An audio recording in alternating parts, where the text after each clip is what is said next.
bespoke radio for the masses. Headline edition, July 8, 1947. The Army Air Forces has announced that a flying disc has been found and is now in the possession of the Army. If the game is rigged, change the game. Game changer. I occasionally think how quickly our differences worldwide would vanish if we were facing an alien threat from outside this world.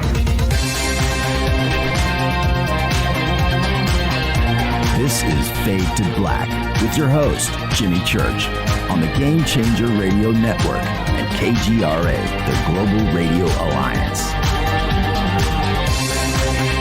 I need your help to get to the year 1985. You're listening to Fade to Black with Jimmy Church on the Game Changer Network.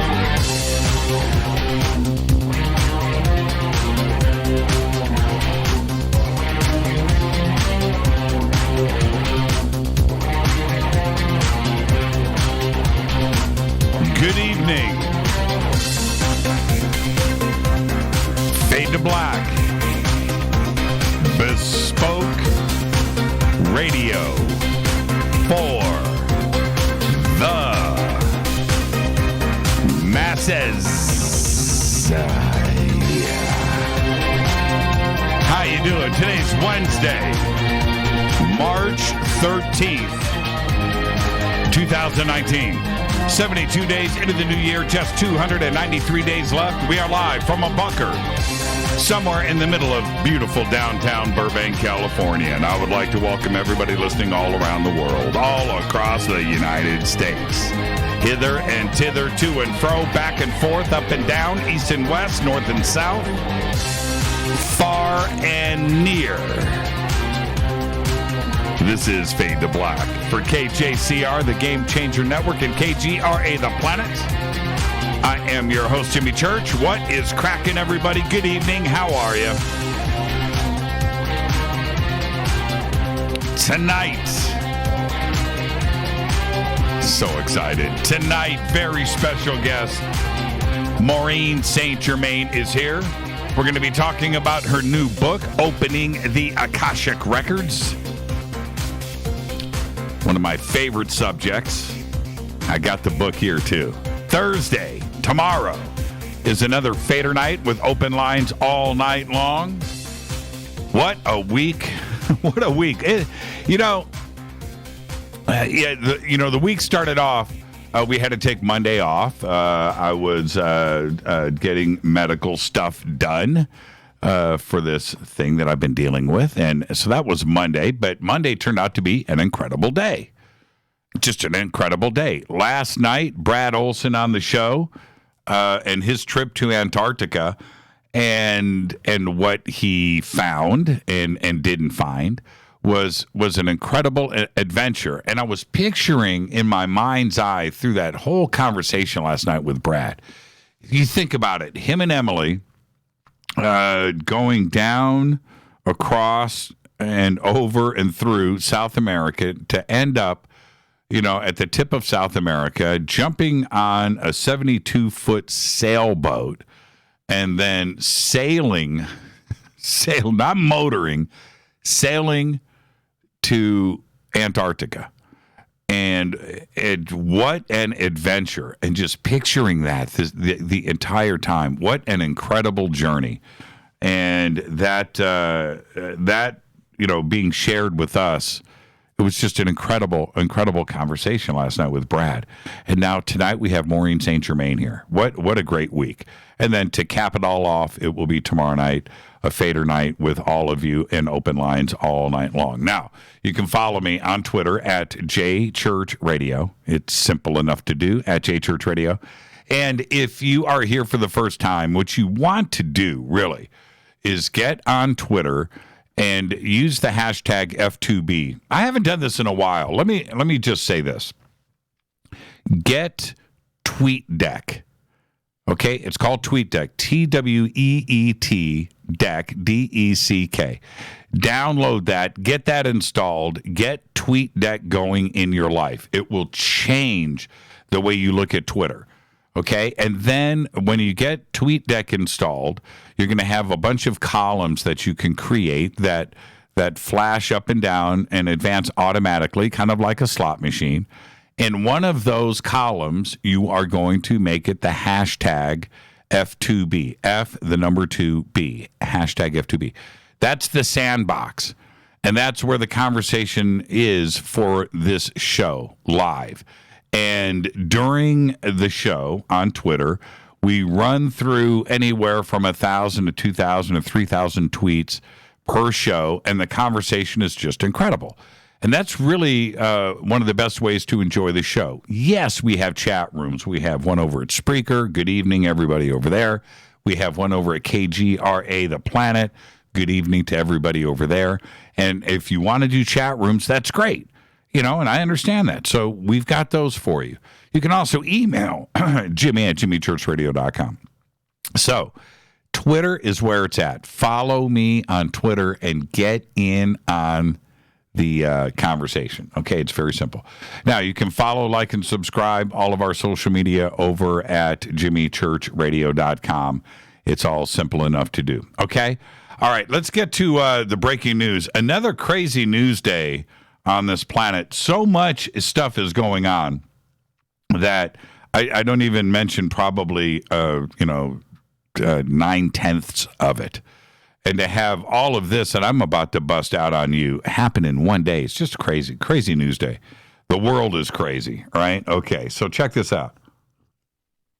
Today, President Trump grounded all Boeing Air 737 MAX planes, that's 8 and 9, and says the FAA and Boeing are in agreement with the action, and any planes in the air will continue to their destination. All of this is in response to the crash in Ethiopia. There has been 2 crashes this year, and the systems on board, watching the way the news media is handling this, and some of these pilots coming forward and talking about the instruction manual. Yeah, there's obviously a manual that comes with the plane. And what is happening with this stall control system is absolutely incredible. It's just incredible. And if you are a flight attendant, if you're a pilot, of course, if you're a passenger, and you're on one of those planes, how do you even function? Right? How do you even function? Ground the planes. So they did. Canada, a whole list of countries now have jumped on this, and they really need to do this. We got to figure this out. There was, I believe the number is 5,000. 5,000 Boeing 737s on order. Right? On order. Do you cancel? What do you do with that? Anyway, also, something that just has not been announced in the news, but I'm going to let you know now, that a U.S. warship has essentially been quarantined at sea for over 2 months, and you don't know about it. It has been unable to make a port call due to an outbreak of a viral infection that is similar to mumps. 25 sailors and Marines aboard the USS Fort McHenry amphibious warship have been diagnosed with parotitis, which causes symptoms similar to the mumps. And this is according to U.S. military officials, but the U.S. military has not disclosed it. They haven't talked about it. The illness first broke out in December, with the most recent case being reported on March 9th. Today is March 13th. Now, they say that everybody on board is expected to recover, but they quarantined this ship and nobody said anything about it. Very interesting. Now, going on to the biggest story in the country right now, which obviously is cheating to get your kids into college, right? All University of Southern California, all USC applicants who are connected to the alleged admissions cheating scheme will be denied admission. A case-by-case review will be conducted for students who had already enrolled at USC and may be connected to the scheme. So I guess that Lori Loughlin's daughter, her name is Olivia Jade, has already moved out of her dorm room that she just posted this video of. And maybe she'll announce it to her 2 million YouTube subs. And I don't know if you've seen the video with Olivia Jade where she says she has just moved into her dorm, right? And she has a roommate. And in the video, and I'm paraphrasing, but pretty much word for word, I can quote her. I'm more concerned with, the parties, game night. I don't really care about education. I was like, what? Your dad just bribed with $500,000 at $500,000 to get you into college. And that's your take to your 2 million subs? And think of, there's some deserving student out there, right, whose parents couldn't bribe or whatever, that wants an education and wants to get ahead in life and couldn't get into USC because you did. You should be ashamed. And so what are you going to do, Olivia? I really hope, I know that you're young and I'm not coming down on you that way, but I'll just say this. I really hope that you own up to this, and I don't care, if you knew about it or you didn't know about it, you didn't know what your parents did. I suspect that you probably had a pretty good idea, though. But you own up to it and apologize. There you go. All right. Over to the UK, where UK MPs have voted today to take a no-deal Brexit off of the table for good, as they passed a motion that rules it out in a decisive 321 to 278 vote. The option of a no deal was first ruled out by MPs after an amendment originally tabled by Caroline Spellman passed by a close vote of 312 to 308. The Spellman amendment says that the House rejects the United Kingdom leaving the European Union without a withdrawal agreement and a framework for the future relationship. The MPs then voted on the main motion, which, as amended, passing it with an even greater margin of 43, with 321 voting in favor and 278 against. Unbelievable.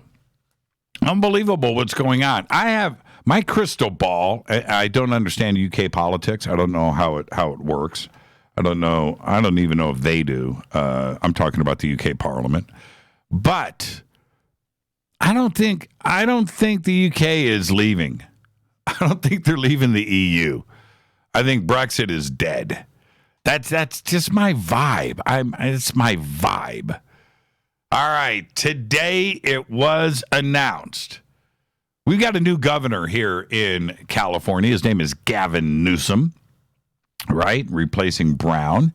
I don't know much about Gavin Newsom. I really don't. I think he was mayor of San Francisco, I think. It shows you how much I care about California politics.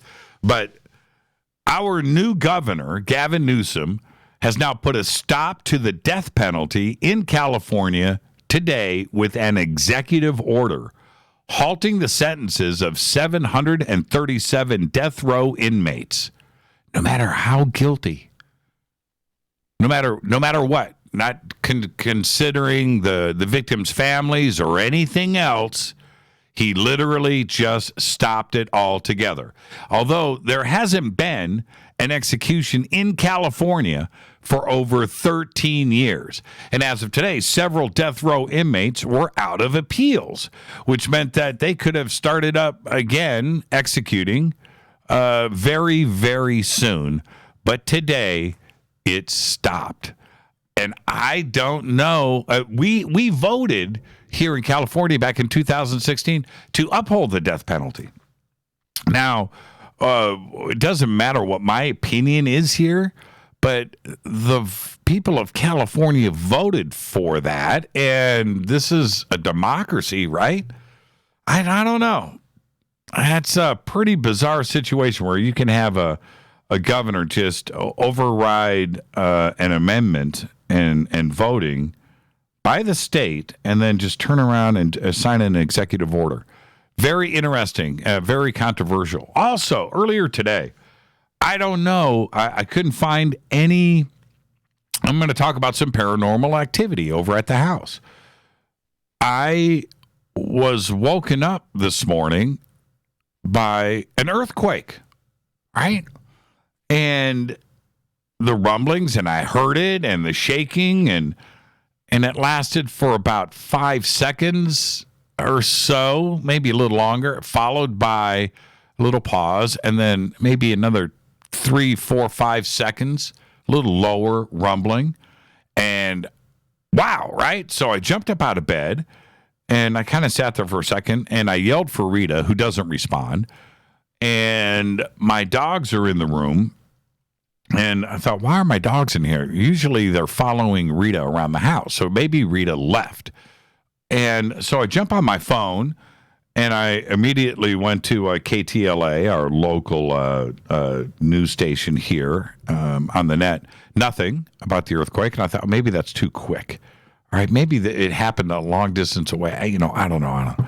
And so I give it a few minutes, and then I go downstairs. Rita's there. I'm like, did you feel the earthquake? She goes, no. So, what?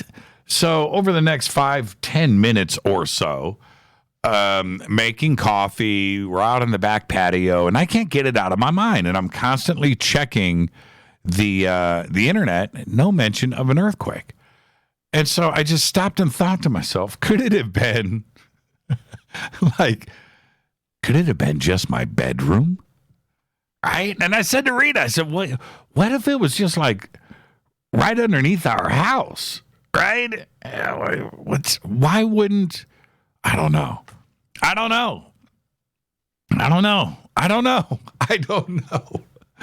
It was bizarre.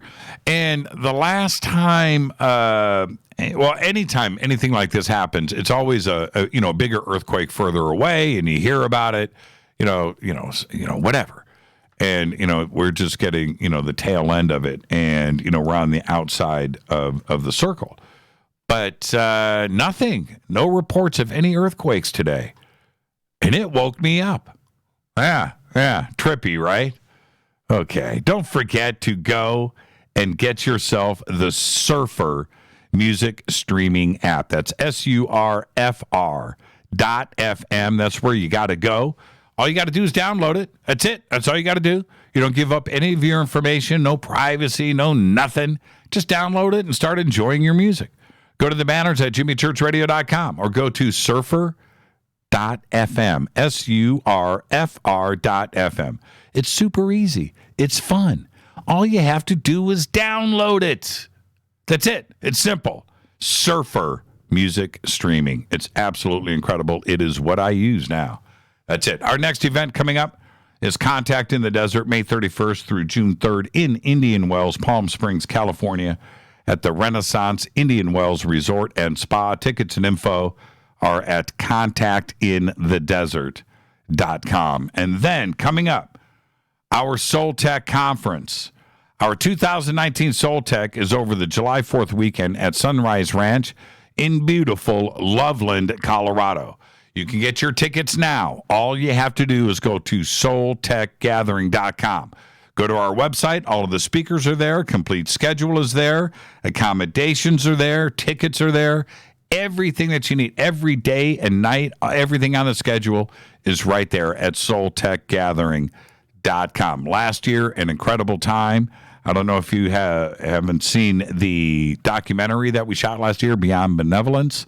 It's really, really cool. So go and check that out. And this year, we're going to do the same.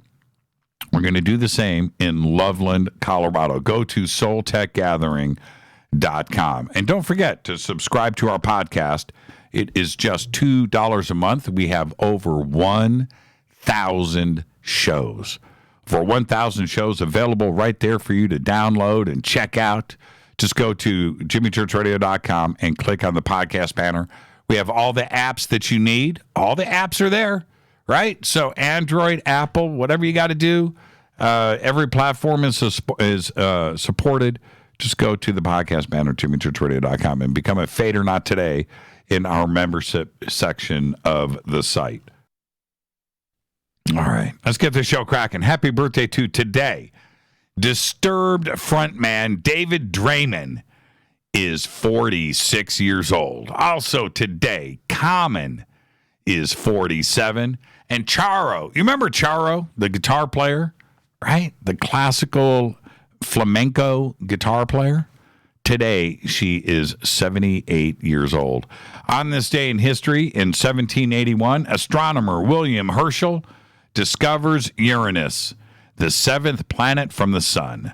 Herschel's discovery of a new planet was the first to be made in modern times and also the first to be made by the use of a telescope on this day in 1781. All right, here's your fader fact. Time travel TV shows are banned in China. That's right. In 2011, China banned all television programming about time travel. Why? They said it disrespects history.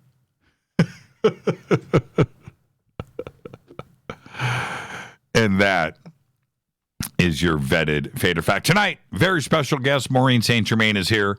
We're going to talk about her new book, Opening the Akashic Records, which I have here, an incredible book, and we will talk about all of that tonight. Tomorrow night is Fader Night, open lines all night long. All right. Let me hit this River Moon coffee. You know what? Let me hit this River Moon coffee again.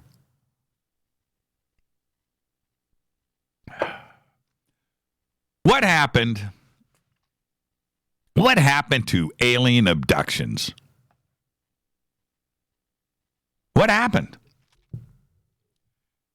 What happened to alien abductions?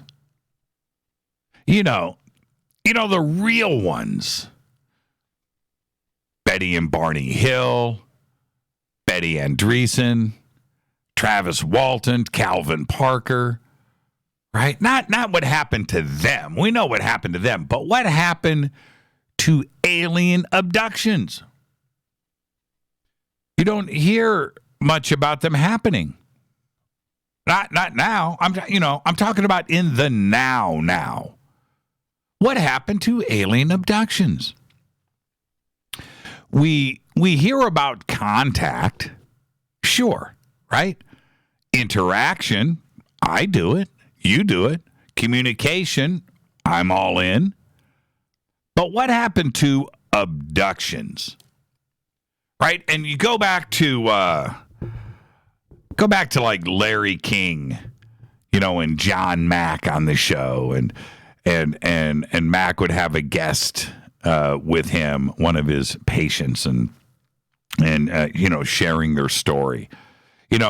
What happened to those?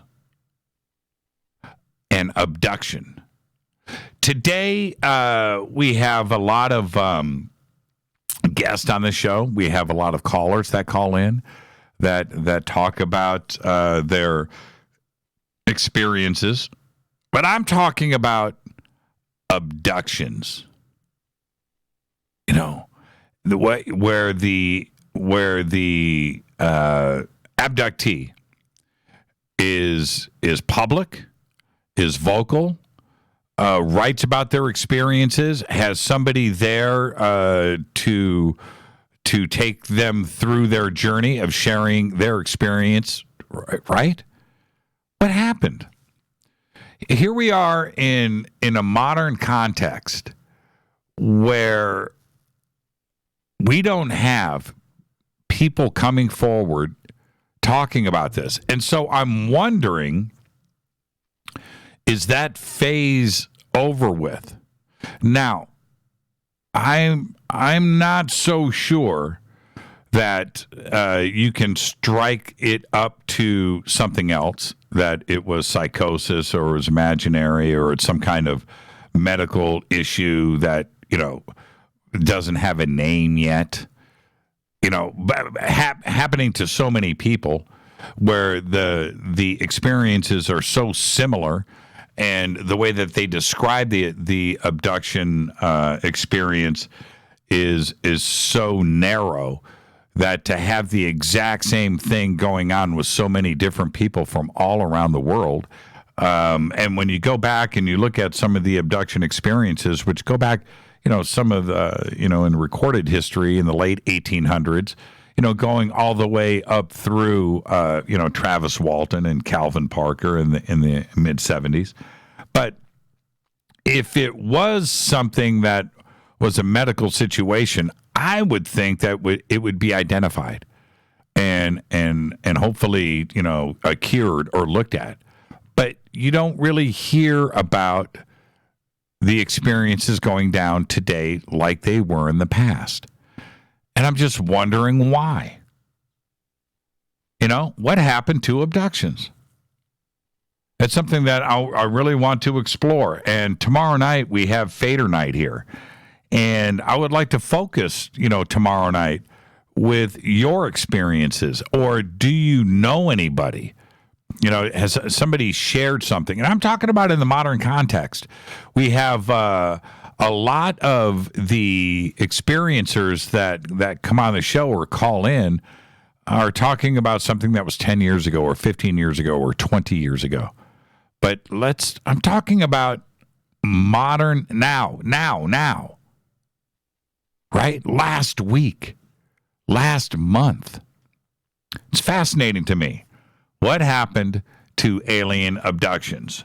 Now, tonight, Maureen St. Germain is here, and we are going to be talking about her new book, opening the Akashic Records, which I have here. And one of the things, and we're going to talk about this tonight with Maureen, when I first heard the term Akashic Records, which was 20, 25 years ago, the first time that I had heard the term, I immediately had a visualization that I've never been able to get rid of. And I've talked to Maureen and others about this before, but the Akashic Records is one of the most fascinating subjects that we can ever discuss on this show. And tonight, she's got a new book out, and there's nobody better to talk about the Akashic Records with. That part of it is for sure. But my fascination with it runs deep. And this conversation tonight is going to be one of those. So ride along with me and enjoy it, because tonight it is Maureen St. Germain, and we are talking about the Akashic Records. This is Fade to Black. I am your host, Jimmy Church, on the Game Changer Network and KGRA, The Planet. All right? You can follow me on Twitter at JChurchRadio. That's the simple part. Hashtag F2B is a conversation. Whatever happened to alien abductions? What happened? We'll be right back after this short break. Stay with us.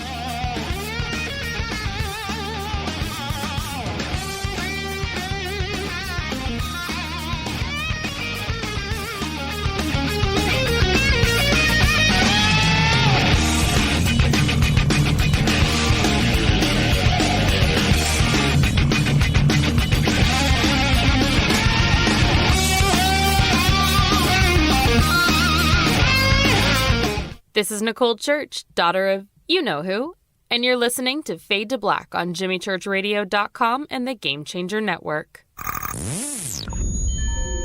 You're listening to Jimmy Church, Fade to Black.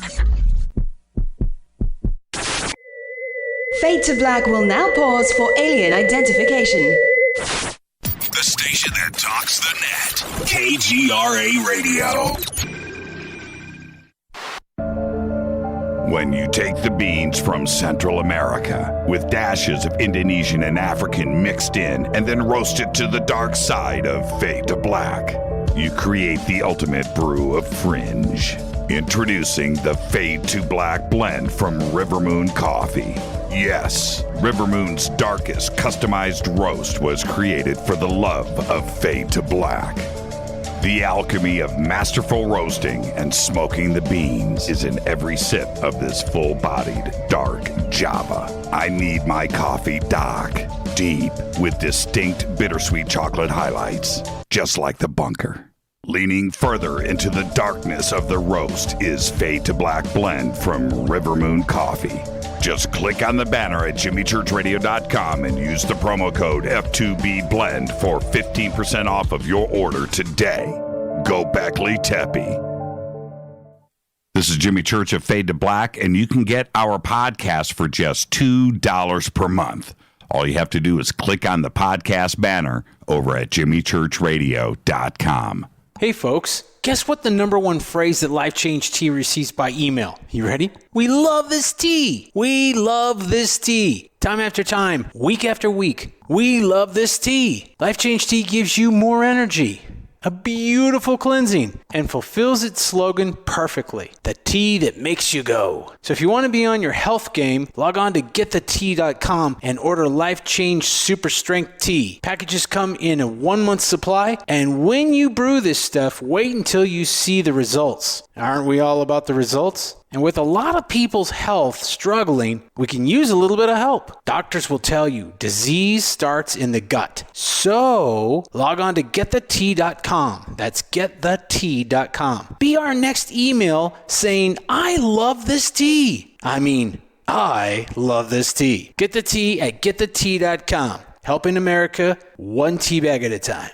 9 out of 10 geneticists agree. Fade to Black is not your father's radio show on the Game Changer Radio Network and KGRA, The Planet. Do you want to lose weight but have no idea where to begin? The Fast Start Diet, a 3-day weight loss plan, is the answer. 3 days of nutritionally balanced, calorie-restricted meals delivered right to your door. No shopping, no measuring, and no cooking. Everything is prepared for you and ready to eat at home or on the go. The Fast Start Diet has all the amazing benefits of intermittent fasting without starving. We've helped thousands of people who have struggled to reach their weight loss goals. Isn't it time we helped you? With the Fast Start Diet, you'll lose weight and feel great. Find Fast Start Diet on Amazon or go to faststartdiet.com and use promo code TALK to get 10% off your first box. And as a special bonus, Fast Start will include their #1 rated Lipo3 appetite suppressant spray free with your order. This is Jimmy Church. And whatever your diet plans are, do what I did. Go to faststartdiet.com. Hi, this is Rob Reiner from Anvil, and you're listening to JimmyChurchRadio.com. What's up? I'm Chris. What up? This is Kyle Massey, and you're listening to Jimmy Church Radio.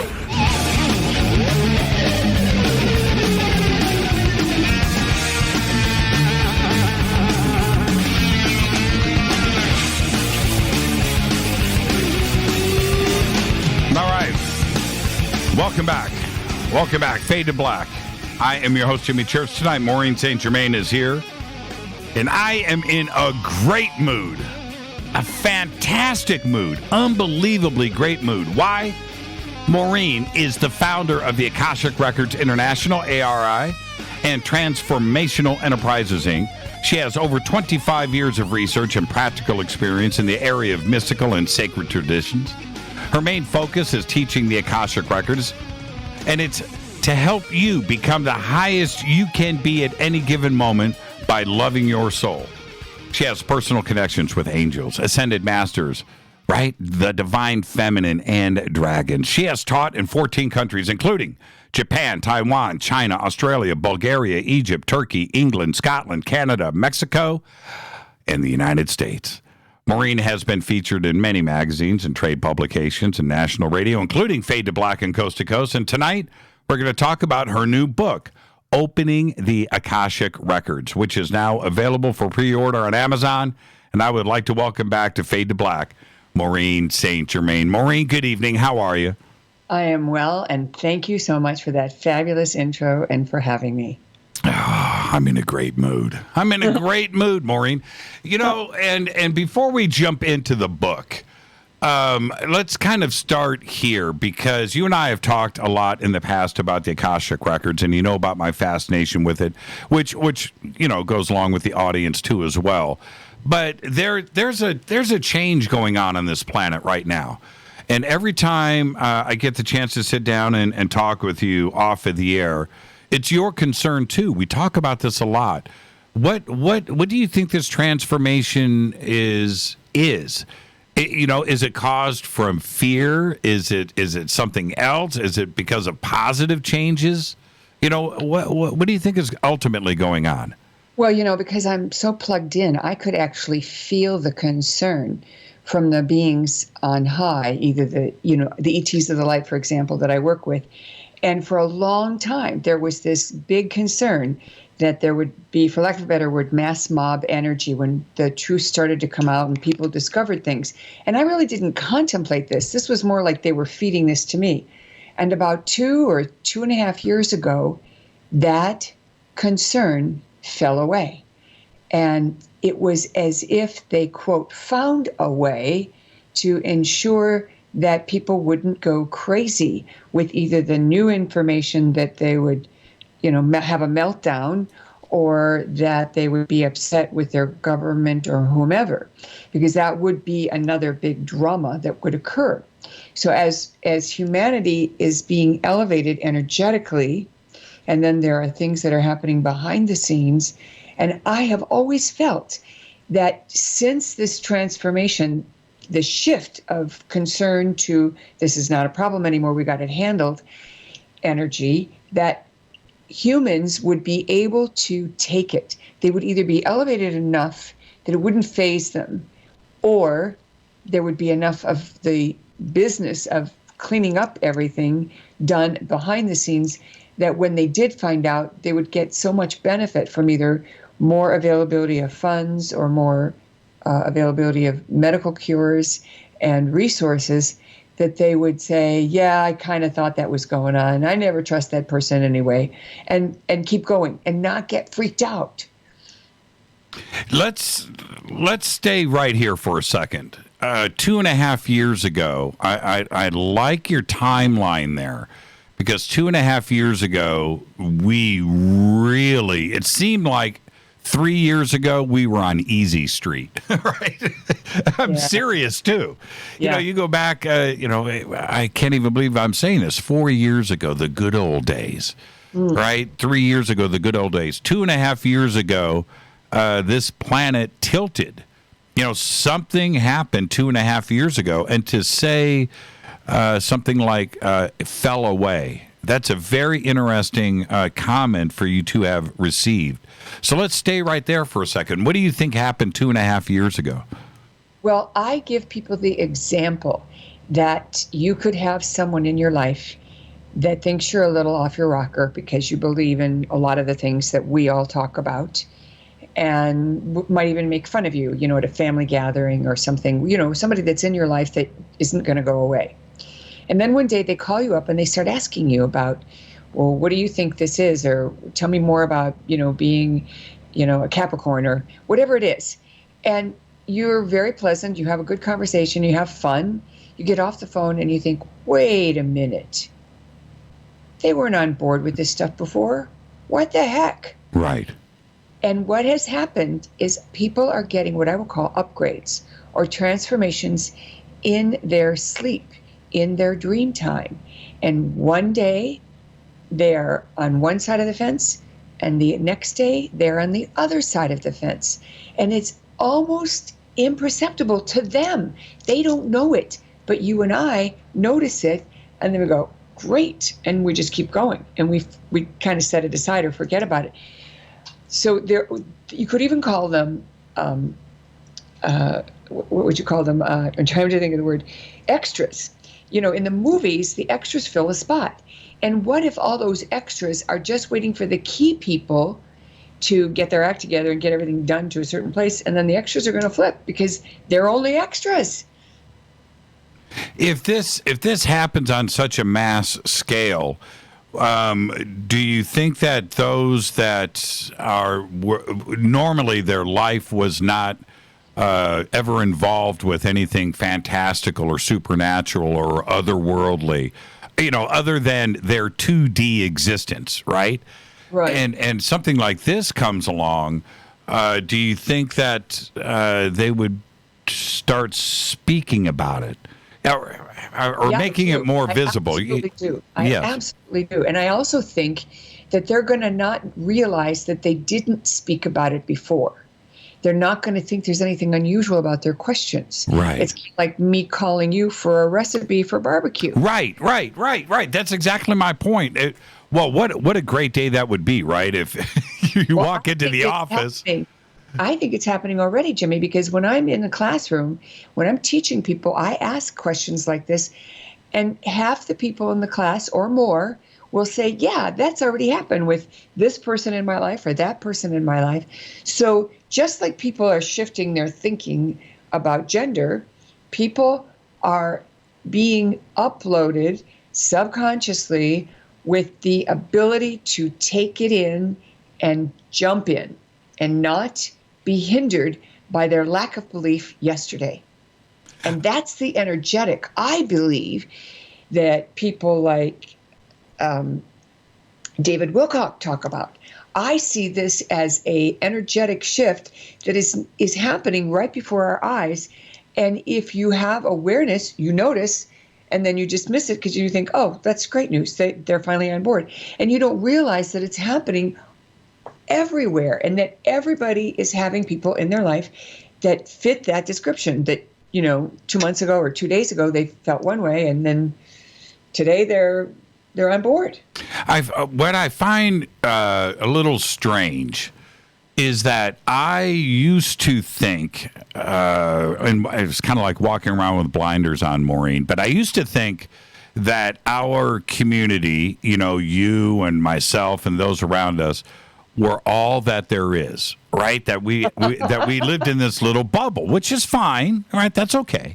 But I started to find out as I, walked around and communicated with others out there that, okay, I'm not alone, right? That people outside of this world that I don't see at conferences or whatever are interested in these subjects. And then 2 years ago, this is a little personal, but this is real. It's a real story. 2 years ago, our daughter Diana, she gets a new job while she's going to college at an insurance company, right? Okay, and she comes home and she goes, guess what? The owners of the company that I'm working for are going to the Conscious Life Expo this weekend, right? I was like, what? And I thought, well, how wonderful is that? But that is completely, just completely out of left field, not only for me personally, but for my daughter who doesn't participate in this world. She doesn't go to conferences or take part in this, but her bosses did, and they're in the insurance business. You just never know these days, do you? That's right. And then, of course, there's the idea that the apple really doesn't fall very far from the tree. And I will tell you a personal story about my kids when they were younger. At age 14, one of my kids got a job working at McDonald's because there was a shortage of people to do that. So he was working the cash register, no machines. And he came home one day and said, Mom, I saw instant karma. Now, I had used that term occasionally around the house, but I didn't push it on them. Right. I wasn't, doing any kind of preaching or anything.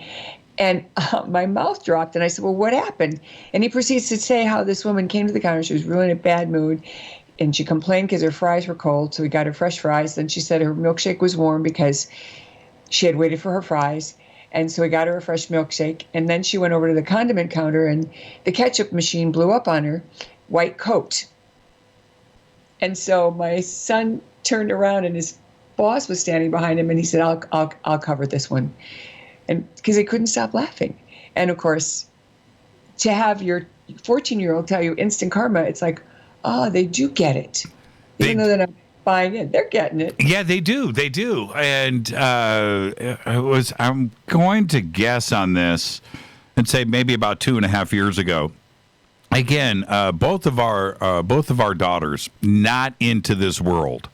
Okay, somewhat now a little bit because they listen to the show once in a while or whatever, but they don't know the names or the terms or anything. But Rita and I are in bed, and our daughter Deanna comes home. It's about 11 o'clock at night. She comes running into our bedroom. I just saw this green ball of light out in front of my car, and I took pictures of it. in front of the house. We're like, what? She goes, this green ball of light, look. And she took like 10 pictures. She gets out of the car, and the light went up around the top of our house and then out into the backyard, and she photographed it from the front of the car, which was down in front of the car. She goes out, and it's up in the air. It's, I don't know, the size of a basketball, maybe. And it was at night. And she photographed it. She doesn't know what she's doing. She's never heard of an orb, right? She just sees it and is photographing it, and then comes running in. Look, this thing, and I just photographed it. And Rita and I just well, first off, we were amazed at the photographs, but we kind of sat back and went, "This is pretty cool." You know, it is very cool. And now she knows you're an ET. It was so. I'll tell you what. Rita's thinking one thought, and I'm thinking the male, the male brain. Yeah, holy crap, my daughter! I'm so jealous. Right? She got to photograph that, and I didn't. And I just looked at those pictures, and they were incredible. They were really, really good captures. But again, they didn't know. And this is what I'm talking about, Maureen, right. That others out there that are not part of our world that may see an orb or may suddenly start to be aware of synchronicities in their life, or maybe deja vus, or, manifesting their own reality. But they don't know the terms. They're not familiar or up with it, but they're experiencing it for the first time. Especially like the gaming community, where they're constantly chatting and talking to each other and maintaining connection across the U.S. and across the globe. I have 4 sons, and they're all over the U.S., and it blows me away in happiness because they'll play together. Every week they're playing games together. It's like, what? You're not in the same living room, but they're all online playing games, and they're with lots of other people. It's amazing. So there's a network there. So if we're waking up and the earth is in this transition, what do we do as a society? What do we do next? How do we embrace this and start to move forward? Well, that's, of course, the subject of the Waking Up in 5D book, because I help people, in that book, I help people identify what is happening and what's going on. For example, in my membership group last week, I was giving a lecture on how you can be taking upgrades. And there's 3 ways. You can take an upgrade through an emotional experience, and you have this, it could be an emotionally high, happy one, or it could be an emotionally high or emotionally low kind of experience, a divorce or a death. And, you're in this deep state, and then suddenly you have these insights and these connections, and you see God or you see Jesus, and cool stuff happens. And you think, thank God that happened, it pulled me out of it. Or thank God I had that wonderful experience because, now I'm even feeling higher. That's one way. And then there's a couple of other ways. One of them is this download business that happens during the dream time. And what happens is you actually feel energy moving towards you. First of all, you're sound asleep. And then you wake up and you're wide awake and you're looking around and you're thinking to yourself, I don't have to go pee. Why am I awake? And then all of a sudden you feel this energy, and I'm going to make a sound what it would sound like if it had a sound. It doesn't have a sound, but it feels like this do, kind of a, lowering down gently to you. And then it's like in your body, and you let go and you fall back asleep again. And I think that business of waking up is like you're being alerted. Okay, we're going to do this now. And you're taking an upgrade of some sort through your own higher self or higher dimensional beings, and waking you up is your permission, so to speak. And then the third way is when you have an aha, and that aha occurs when you finally accept something about yourself that you have been told, either in the Akashic Records or by somebody who's got their wisdom channel on, and you're not quite sure if you believe it, you're not quite sure if you accept it. And then you let go and you go, yeah, I think it is true. And boom. everything shifts. Now, if you have your third eye open, if you have that channel open, you would see waves move across the room. Like if you were in a wave pool and it were water, you'd see it move across the room. Well, this happened to me a couple of times with people. The first time it happened with a client in Taiwan, and I thought we were seeing an earthquake. And after the client left, my assistant and I, the translator, went online, and there was no earthquake. And she saw it too, but that's because I plug her energy into mine so that she can translate easily. The second time I saw it was when I was in front of Corey Good. I was in row 4 on the very first time he ever spoke to a live audience.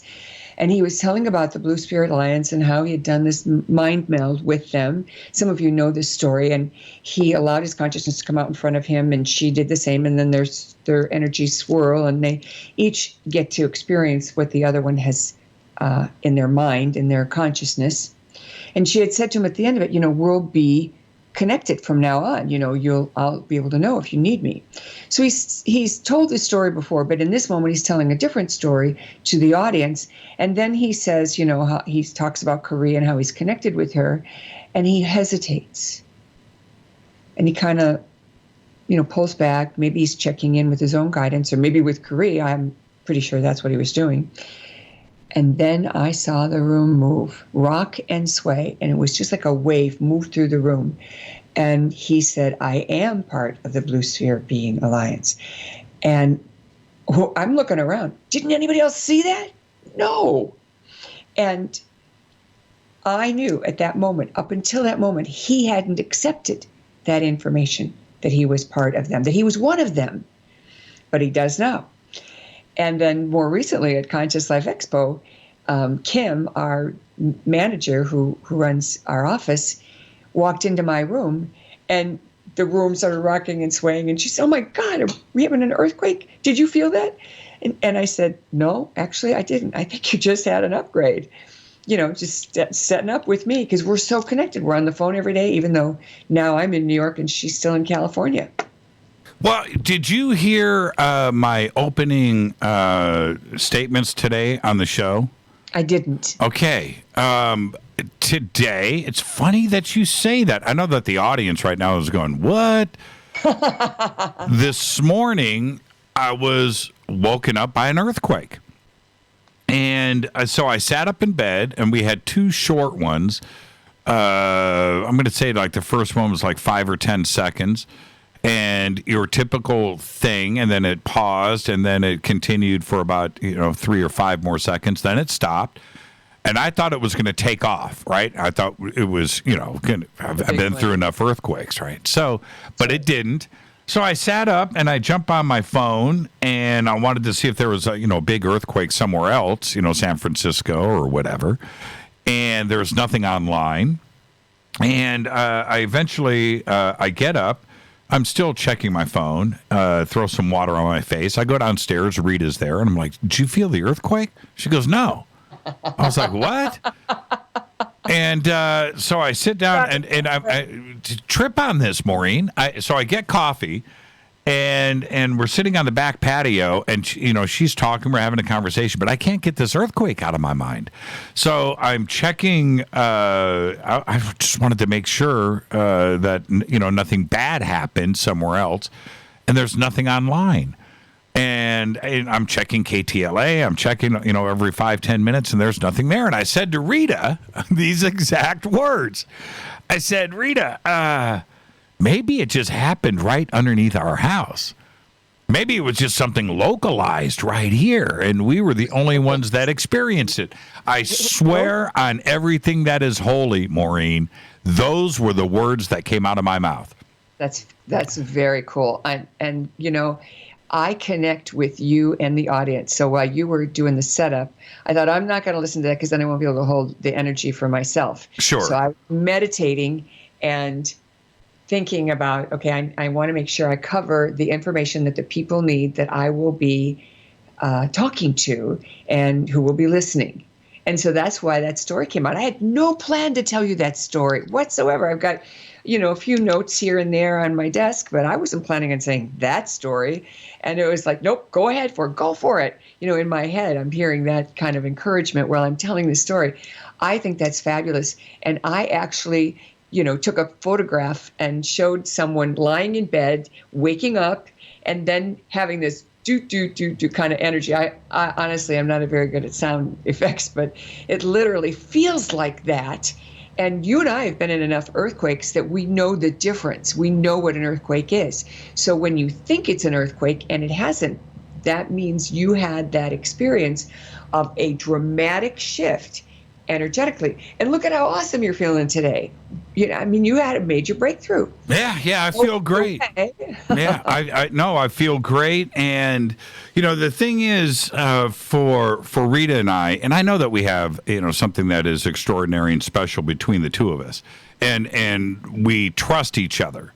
And when I said to Rita, did you feel the earthquake? And she was like, what earthquake? That at that very moment, I knew she didn't feel it. How do I say this? I trust the words that come out of her mouth. You know what I mean? So I was, at that moment, I was like, okay, something's going on. And for me to immediately jump on this crazy thought of maybe it was just like localized right underneath our house. Well, that's that. Wow. I'm tripping. I wonder what the download was, though. Think about this for a second. I didn't listen to your opening remarks, and I still gave you the answer to the puzzle from this morning. That's why I love doing this show. That's why I love having you on as a guest. And that's why I love being plugged in, because I know what I know. And it's so funny because sometimes I'm around people and they're just hanging on every word because they know I'm going to tell them something that I didn't know I knew, So when we come back, we need to take a break right here. But one of my favorite questions is where we are going to start off with, and I'm just going to set up for when we come back. But what are we? I want the complete Maureen St. Germain definition of what are the Akashic Records, and we're going to start right there and move forward. You ready? I am. Maureen St. Germain is our guest. We're talking about her new book tonight, Opening the Akashic Records, which is available now for pre-order on Amazon. We'll get the links up there in Twitter. Rita will do that momentarily. I'm your host, Jimmy Church. This is Fade to Black on the Game Changer Network and KGRA, The Planet. Stay with us. We'll be right back.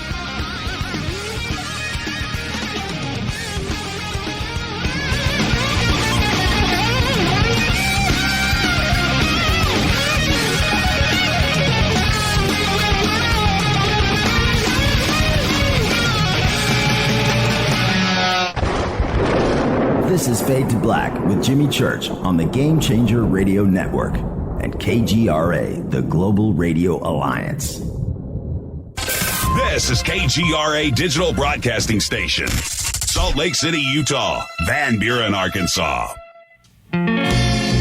Introducing the new Surfer Music app. Listen, Fade or not, you know I love my music. This is my go-to for all things notes. The Surfer app is a brand new concept in music listening. Surfer is free, providing unlimited access to thousands of live streaming radio stations. Surfer is an exciting, interactive listening experience. Discovery and surprise are built right in. Surfer is your destination to discover and rediscover great live streaming music. It features high-quality audio streams, free access to music from thousands of live streaming radio stations, unlimited listening, unlimited skipping. You get a music visualizer, and you can also select your favorite channels. Get it at the Apple App Store or Google Play. Just search Surfer Music or click on the Surfer banner at jimmychurchradio.com. Go Beckley Teppy. Folks, this is very important information. What's to be said about CBD? AncientLifeOil.com. Our CBD is made from hemp and has 0.003 THC, which means this wonderful product won't get you high, no matter what amount you take. What does CBD do for the body? My hands are tied. But you can Google CBD benefits and be astounded. When you're finished reading, you'll want to log on to AncientLifeOil.com. That's AncientLifeOil.com. and purchase. Life is good when you feel good. People are tired of pain. People are asking for non-GMO organic products to help them with you fill in the blank. Legal in 49 states, and again, our CBD is made from hemp. Ancient Life Oil is about helping people one by one by one. If you wonder how good the product is, the CEO takes it every day without miss. AncientLifeOil.com. That's AncientLifeOil.com. Have a great day. Hello, I'm Katie, and you're listening to my main man, Jimmy Church, on JimmyChurchRadio.com. Hi, this is Ray Hobbs here, repping the planet, and you're listening to my good friend, Jimmy Church, Fade to Black, on the Game Changer Network and the KGRA Digital Broadcast Station. This is Toby Kebbell. You're listening to JimmyChurchRadio.com. Don't hurt me, Jimmy. I'm only little. Hey, I'm Adrian Grenier. And this is Ari Gold. We're the Honey Brothers. Yes. We're of the Honey Brothers. Hey, I'm Adrian Grenier. And I'm Ari Gold. We're the Honey Brothers. And you're listening to Jimmy Church. The Revolution. Reclaim your active lifestyle with Angioprim. Angioprim is the original liquid oral chelation supplement. Chelation helps remove toxins, heavy metals, and cholesterol in your veins and arteries that can cause blockages. Scientific research proves the active ingredient in Angioprim has superior oral chelation action that helps promote cardiovascular health. Find out more. Go to angioprim.com. Talk to a trained consultant by calling Angioprim toll-free 877-882-7221. This is Jimmy Church of Fade to Black, and you can become an official Fadernaut by just going to our membership section at jimmychurchradio.com. Hey, it's Grace. Can we talk about something serious for a minute? Your age. Getting old has its perks. But remember, being a few years younger, you know, your hair was thicker, you didn't have so many wrinkles, that extra weight wasn't haunting you, and you just felt better. Well, we can't turn back the clocks and go back 10 or 15 years, but you can start feeling and looking 10 or 15 years younger with Nature's Youth RSF. It's a doctor-formulated daily supplement that helps your body maintain its peak performance and fight the aging process. Imagine sleeping better, looking better, and feeling better. See how Nature's Youth RSF has helped thousands of people just like you at nature'syouth.com. nature'syouth.com. Imagine how it will feel when your family and friends are asking you what you did to look so good. Your secret will be Nature's Youth RSF. It's time to start looking better and feeling better. Learn more and order your Nature's Youth RSF at nature'syouth.com. That's nature'syouth.com. That's nature'syouth.com. Hello, this is Serena Wright Taylor from Conscious Life Expo, and you're listening to Fade to Black with Jimmy Church, who holds the Lucky Pony record for the best astrological chart since 1963. True story. This is Micah Hanks of the Gralien Report, and you're listening to Jimmy Church on Fade to Black, across the globe on the Game Changer Radio Network and the one and only KGRA Radio, The Planet.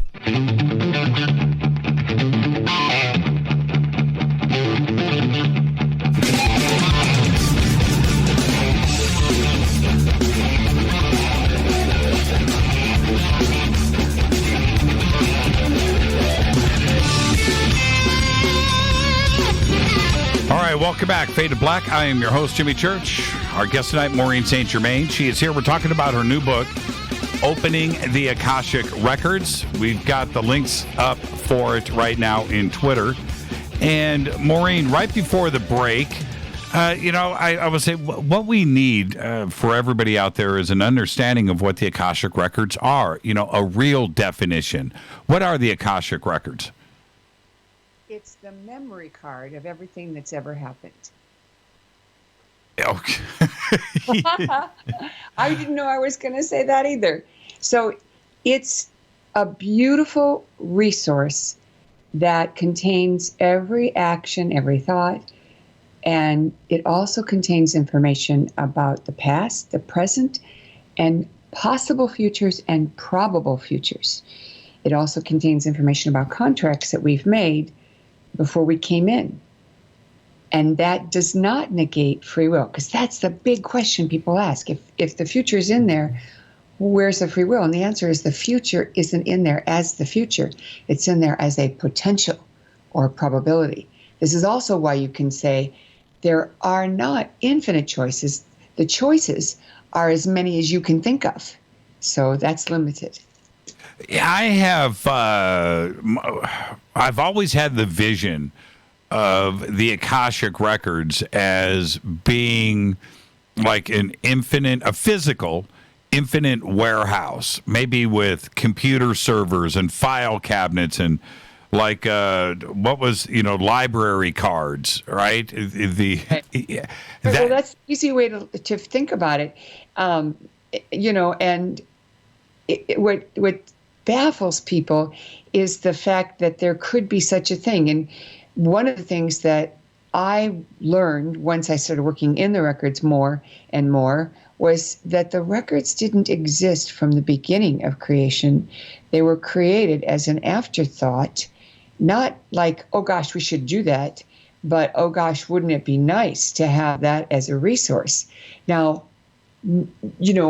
before you and I got woken up or whatever, this kind of information was only available to the shamans and the spiritual teachers and the highly evolved beings who had earned the right to have access to such a data bank. But today, anybody can get in. Okay, I'm going to stay right here, but what do you mean it doesn't go back? I want to understand what you just said, that everything is not there, right? That it doesn't go back to the beginning of everything? Isn't there. Infinity isn't there in terms of the future. In other words, no matter what you're going to do, let's say you're a student in high school and you're going to go to college. You're looking at 3 different colleges and you're applying to all 3 and you get accepted at 2. Now you still have to decide. So both of those futures are there until you stop funding it with your thought. So the future might only be out 6 weeks, because at 6 weeks, then you change your mind and decide on one school and you go. And then the whole thing on the other school fades when you have this aha moment and you think, I made the right choice. Or the aha moment, I'm going to transfer to the other school. Okay, so if that is the case and we start to talk about free will, you're right. We've got a bit of a paradox here, right? Are we looking at it? Physics says that there's more than one version of the reality, and it's based on observation. So if you observe yourself in your mind's eye in your future, being in one school because you've gone on a campus tour and you're on that drill, and then you're visualizing yourself on the other campus and going through that drill that you've already done. Right. Those are 2 versions of the future that you've created with your mind. And they're in the records like that, as a record of your mind. But they're still being funded with your energy. I wonder what will happen if I go here. I wonder what will happen if I go here. And it's when you stop using your energy, your emotion, your enthusiasm or lack of it to fund it, to support it, then they cease to exist. Go back to the movie Back to the Future. When Michael J. Fox was in the car with his mother she was at age, 16, 18, whatever, and he was supposedly that same age. She's trying to make out with him, and he's pulling out the family picture, and as she grabs him and pulls him close, his picture on the family photo that he has in his pocket and pulled out has started to fade, and he panics. Yes. Changing the reality in the moment. Right. So that action started to change the reality. He pulls back and he jumps out of the car and he, gets away from it. And then everything's fine. But what do we do with that thought of if our future, if the probabilities, I should say, are laid out in the Akashic Records, if the probabilities are there, doesn't that dictate somebody has looked at our future and laid out the possibilities? Therefore, free will is not 100%. No, I will challenge that, and I will show you. We'll first go back to the road not traveled and say you've traveled both roads. And I'll give you an example. Take a couple who've gotten married and, married a long time, and then they split. There's a lot of regret there because they were married a long time and they had a good thing, but they hit a wall, so they couldn't go past a certain point. Now, both of the parties, this is a true story, by the way, both of the parties had a lot of guilt about what caused the demise of their relationship. Right. And one of the parties who was plugged in and able to have experiences saw herself still married, was able to have like the alternate reality experience because she was still feeling guilty. And as she stopped feeling guilty, that energy changed and disappeared. Yeah, okay. And I appreciate the challenge, but... Yeah, David Deutsch, famous physicist in the UK, talks about the many worlds version, and that the compromise to the many worlds version, and that's his explanation of quantum physics, is that once something is observed, it becomes the valid one. But if you have the capacity to be in two dimensions or two versions of reality at the same time, you could observe yourself making the choice that you didn't make. Or, the temptation that you didn't take. One part of you follows the desire and the other part says, no, I don't think so. I don't want to mess up my life or my marriage. And that is, that's a frivolous thing. And you kind of pull out of it. But for a brief moment, when you entertain a temptation, you're funding it with your feelings, with your emotion. And that's part of the record. So you still have free will. You still are producing an outcome in 3D or wherever you're at that is valid for you at this time. So that reality continues in that other world, in that other version. That's what I mean when I say when you stop funding it, it fades away. It literally dissolves. So let's say the woman who saw herself still married, when she stopped funding it, and by the way, both she and her husband, because they had so much guilt, were funding it energetically. That's what I was shown. Right. And so there was a lot of energy, which is why she was able to see it. I don't know that if she were the only one funding it, that she would have seen it. But because they were both funding it, she was able to see and observe it and wonder, what the heck is going on? So as she got in, she took the advice and did her work so she could get past her guilt and her grieving. And that energy then pulled her out of that. And then that version of the reality ceased to be valid for her, and very likely ceased to be valid for him as he did his own work and gave up the ghost, so to speak. Right. I get it. Well, okay. So then how I would say most, when I say most, like everybody views only the world that they're in, the timeline that they are on. They don't necessarily look to the left or to the right or at other probabilities, right? No, it's true. They don't. Right. But we're all becoming multidimensional. And the thing is, we have to be willing to consider that we could observe ourselves in both of them. And think about the people who, are at a stop sign and they have a visual of, like a big van in front of them, and they get the strong feeling, just wait a few more seconds. And a car, breaks the rules and pulls in front of them, going 50 miles an hour, and they saw it before it happened. So that's seeing the future, but it's also seeing the present that the person who was driving that white van was creating. Right. So and that's how they were able to see it. Well, and that is something that you could get almost anybody to understand what is actually going on, because I think most have had that experience once in their life. Hopefully they don't have it every day, because that would be a little bit too traumatic to deal with. But you can start to expose them to what we're talking about here by those types of simple experiences that happen every day that may just get dismissed as, a big whatever. Exactly. And that's the number one thing I think waking up in 5D is all about, is the discovery that something you had dismissed as just being weird or an aberration. Right. You suddenly are able to give it a value and say, oh my gosh. One of my students said to me, when you explained this in the class that I was just describing to you, that whole thing about the earthquake, she said, my husband tried to explain the waves he was getting in the middle of the night like that. and nobody knew what he was talking about. She said, I'm taking the class and he get the benefit. And I laughed and I said, you're taking the class, you're getting your upgrades through the class. He's getting his the fast and easy way. Okay. And so have you.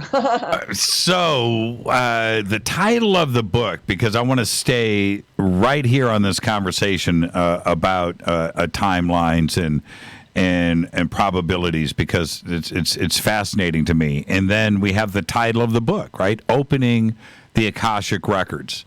So right. let's blend the two here. How do we begin to open the Akashic Records? Well, it has been said of me that I created an access point for people to get into the Akashic Records. So think of a busy freeway. That's the Akashic Records. You need an on-ramp. My book is the on-ramp, and it tells you how to get to the on-ramp, how to gear up to speed, and how to join the freeway at 70 miles an hour. And the amazing thing, and even I am in awe of this, is that everybody who does the work gets the results. So people who say to me, oh, I'm not sure I can do this work, I'll say, well, it's up to you, but if you take the class, you're going to get in. And they do. And they come to me and they're like almost in disbelief. I thought I was making it up. And the proof of it is when they take level 2 and they learn to read for somebody else, and then they really think they're making it up, and the person they're reading for says, how could you know that? With the Akashic Records in history, when was it first brought up? When did cultures around the world start to talk about the Akashic Records? Well, I think the term Akashic Records has become popular in the last 100 years. Edgar Cayce certainly talked about it a lot, but he also referred to it as the Book of Life. And the Book of Life has been mentioned in the Bible many times, and there's many references to it. And then you can go to Madame Blavatsky of the Theosophical Society, and you can look at her teaching on the Akashic Records. She was bringing like the Eastern knowledge into the West, and she started calling this body of knowledge the Akashic Records. Now, I'd like to make a slight explanation. A lot of people make a reference to the word Akash or Akasha, implying that it is the Akashic Records. And what I can tell you is the Akashic Records reside in a level of consciousness called the 11th dimension. But the Akashic Records are not all that's in the 11th dimension. And Akash is a Sanskrit word meaning sky. So when you refer to the Akash, you could be randomly referring to anything that's unusual. Laszlo wrote about the Akashic Records that way. And when I read his book, I thought, oh my goodness, how could he make that gross example of everything that's out there? Every unusual experience is coming from the Akash, because it's simply not true. Number one, we're creating the reality. The Akash is not creating the reality. It is true that when you or I go into the Akashic Records as a seeker, we're going to be changed by the information. But the information doesn't change. I mean, the records themselves don't change us. It is the taking in of that information. Just like when people listen to your show, you don't change them. They decide to change their belief system based upon what they learned from you or from a TV show. Sure. So the Akash is a large word that references the whole gamut of possibilities of unusual things.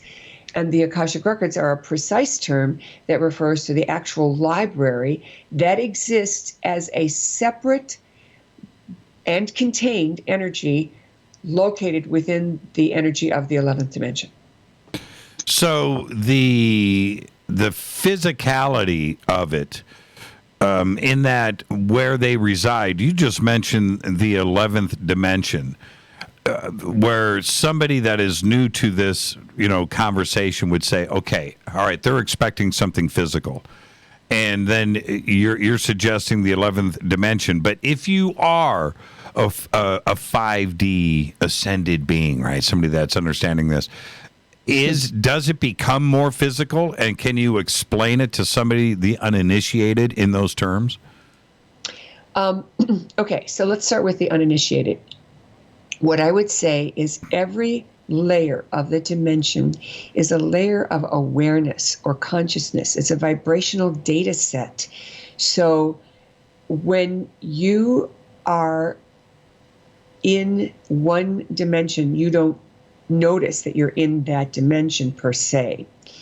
And what's important here is to understand that it's a little bit like when you're looking at Volvos to buy, then every car you see on the road, you see tons of Volvos on the road. And if you're looking to buy a Chevy, the same thing happens. So your awareness expands to that kind of car, and you're kind of feeling the energy around it, and you attract that awareness. So part of it is an attraction and an intention. The other thing is there is what I would call a portal or a stargate or a window that allows us to tap into that vibration without going through all the other dimensions. And that is the dispensation that allows anybody. Otherwise, you would have to have a certain level of mastery to get to that level to be able to access that information, which is why it used to be limited to other people. But this literally, a gateway was opened so that anyone could access it. And so for somebody that, again, going back to the uninitiated who are listening to this right now, right, that are trying to absorb this, how would you describe this to them where you're not going to get the woo-woo answer from them or lose their interest, right? That this is just too much. Well, I would offer that initially it does not follow linear thinking. Now, a lot of people don't realize this, but when people are trained to be scientists, researchers, and inventors, they're actually taught to meditate on something. They're encouraged to be creative and open to receive.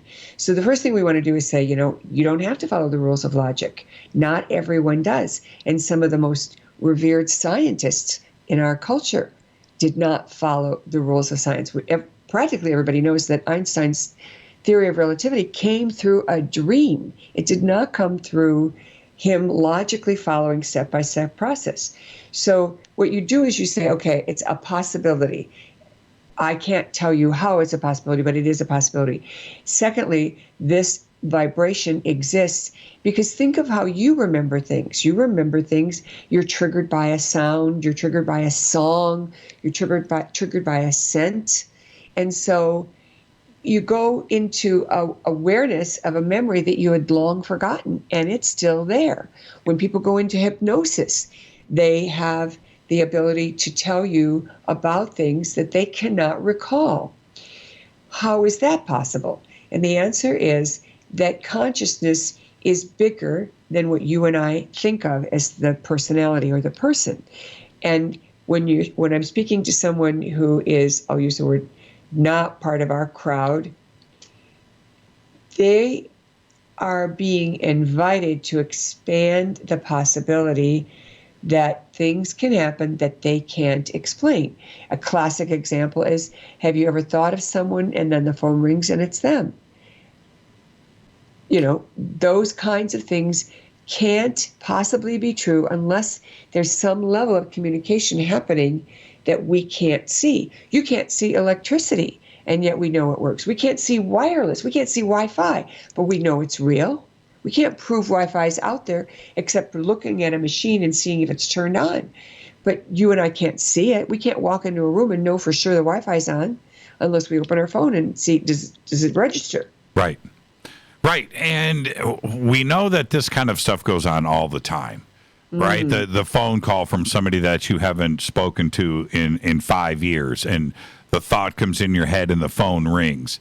That when you get into statistical probability of that just being chance, we're talking about some extraordinarily large numbers. But we know that it happens all the time. So many out there are just closed off to the point where they say that is just coincidence. Come on, it can't, and I have to argue this point with them, Maureen. I don't know what to do about it. What you say to them is start asking around. Don't take my word for it. Just ask a few friends if they've had this happen.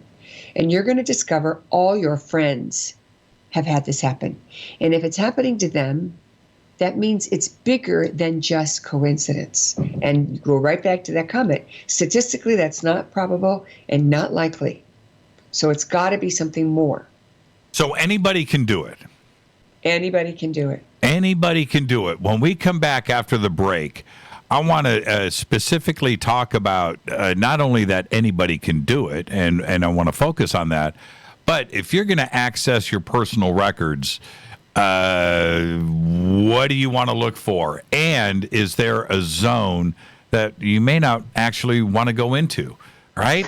Let's talk about all of that next. This is Fade to Black. I am your host, Jimmy Church. Our guest tonight, Maureen St. Germain. We're talking about her new book, Opening the Akashic Records. We've got the links up right now on Twitter. You can go and pre-order. We'll be right back. Stay with us.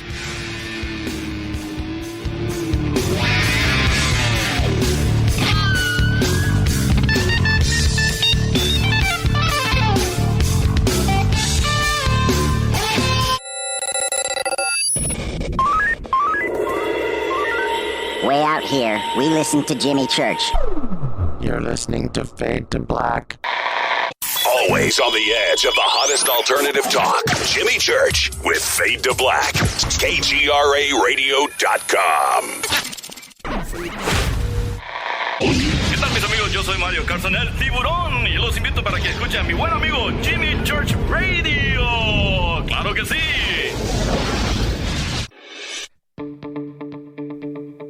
Hurricanes, earthquakes, wildfires. This year we've experienced more than our fair share.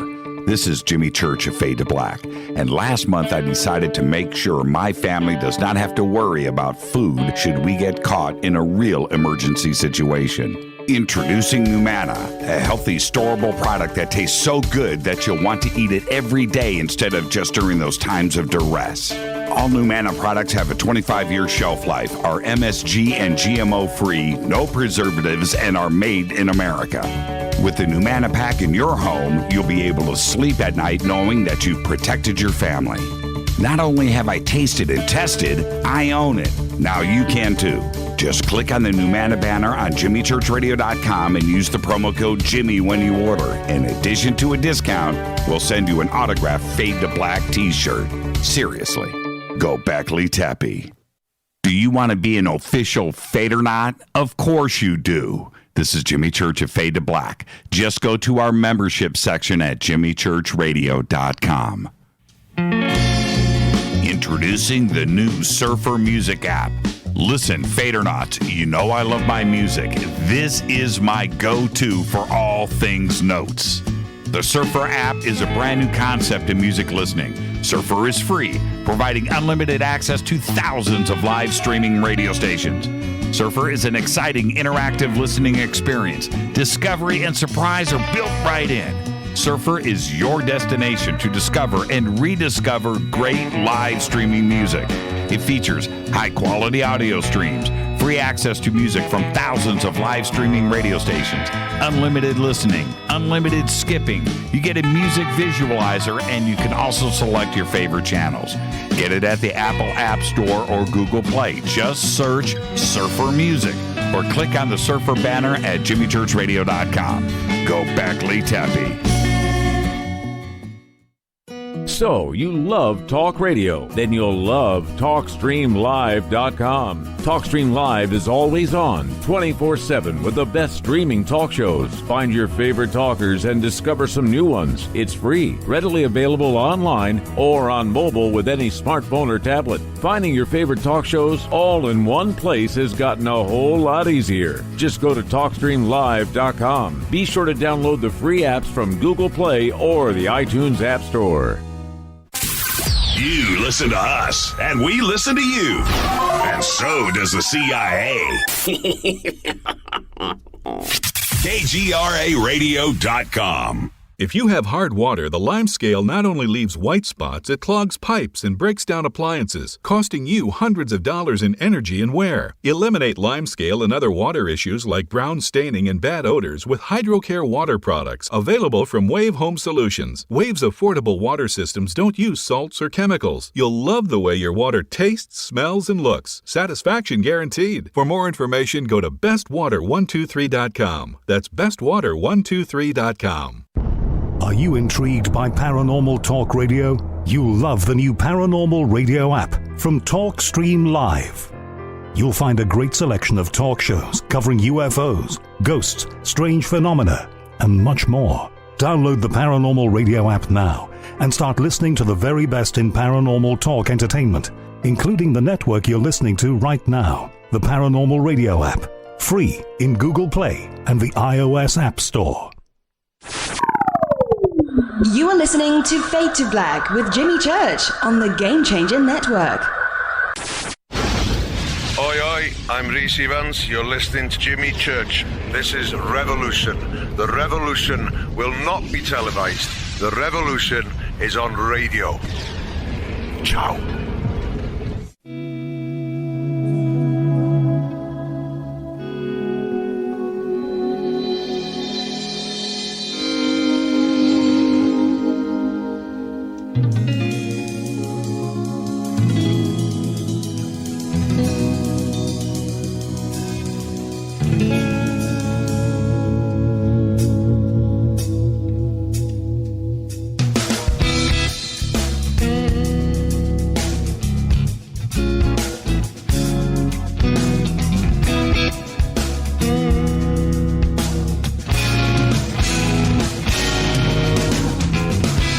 Welcome back.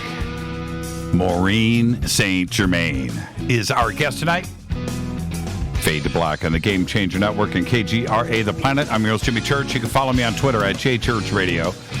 And something interesting, Maureen, went down during the break, and my Siri went off on my iPhone and said that she didn't understand woo-woo. I got so tired of Siri listening to me, I turned it off. Yeah. I haven't figured that part out. I'm more entertained by what Siri does and doesn't understand. See, we've started a cult, the woo-woo cult. I'm a woo-wooist. Are you a woo-wooist? Chinese word. Yeah, it's great. It's great.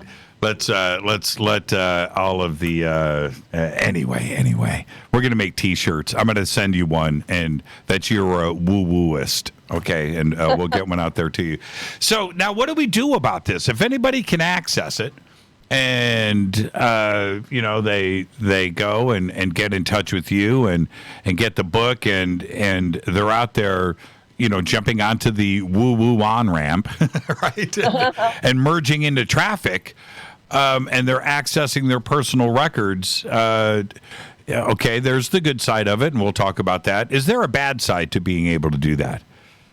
No, but I love it that you asked the question, because one of my students said, well, what's to keep, somebody with bad intentions from using this information, in a bad way? Exactly. And I thought it was so funny, because from my vantage point, what I know is that whatever your vibration is, that's going to limit your access.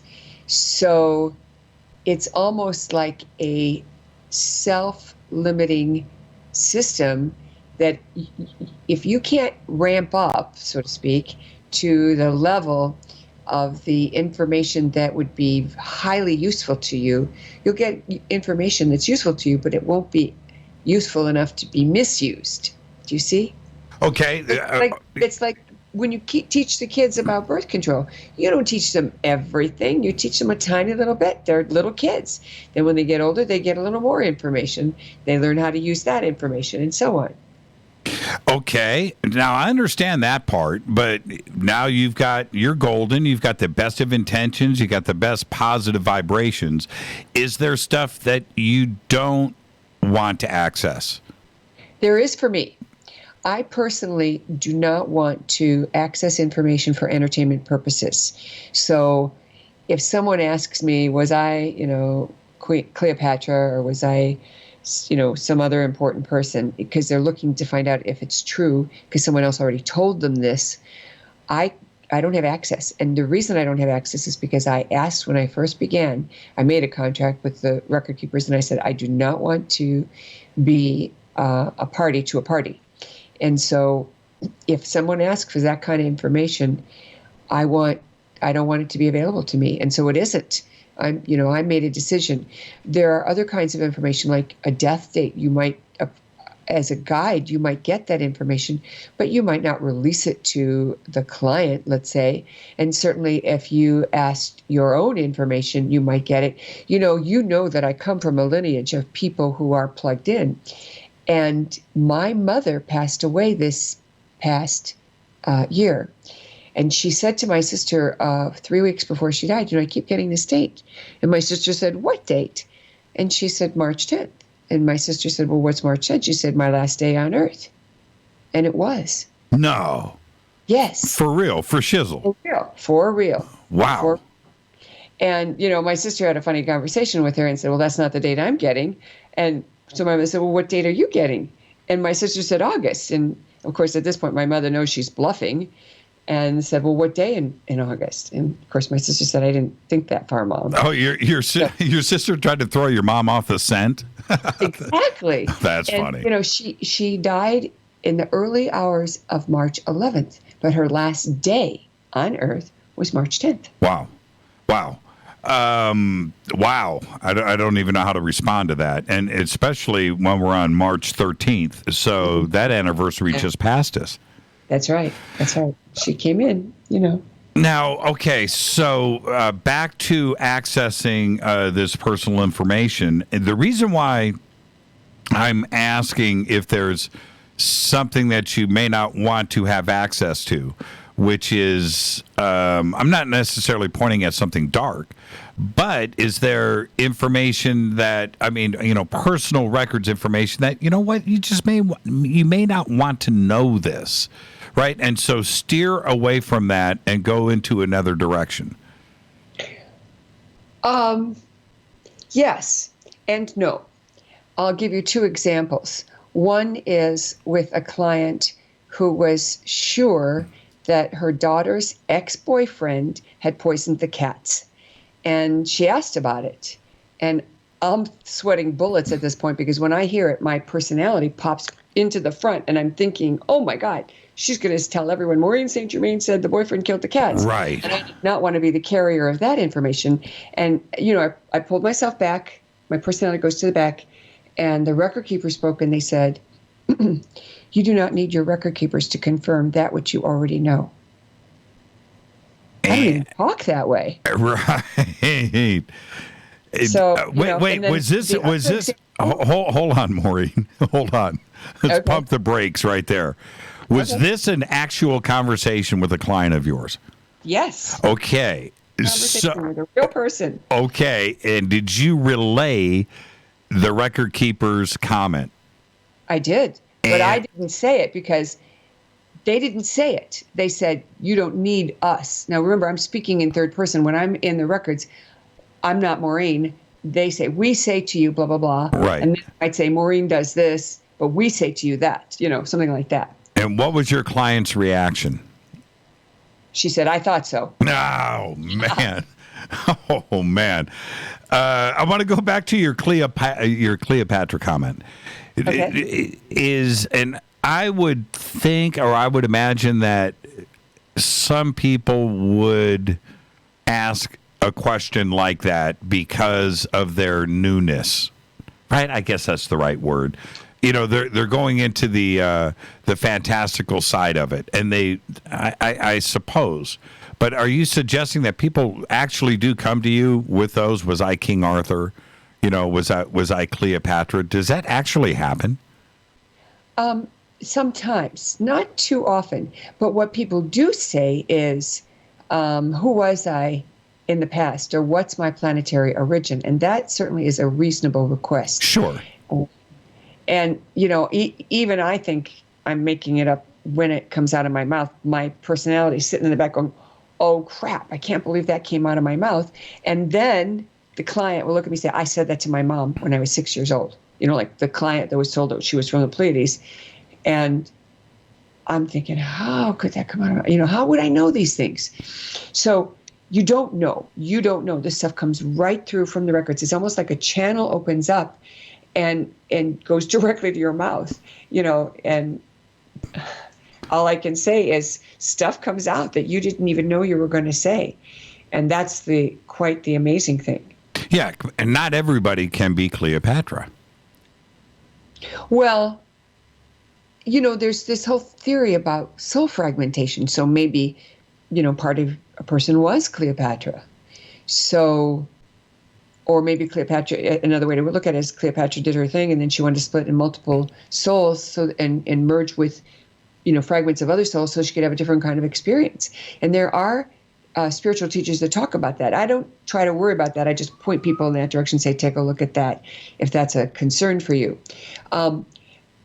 I know of a client who actually had a real-time dream, this wasn't in the records, about being on a ship, and he knew his name was somebody black. And he wrote me about this dream and said, what do I do with this? And I said, look in the history channels and see if there was anybody that manned a ship in the 1600s, and because he knew that time period. And sure enough, there was. So, he very likely was tapping into his own records in the dream time. Yeah, I find that interesting. I have when I've never dipped into my Akashic Records. You certainly know that. I haven't gone down that road.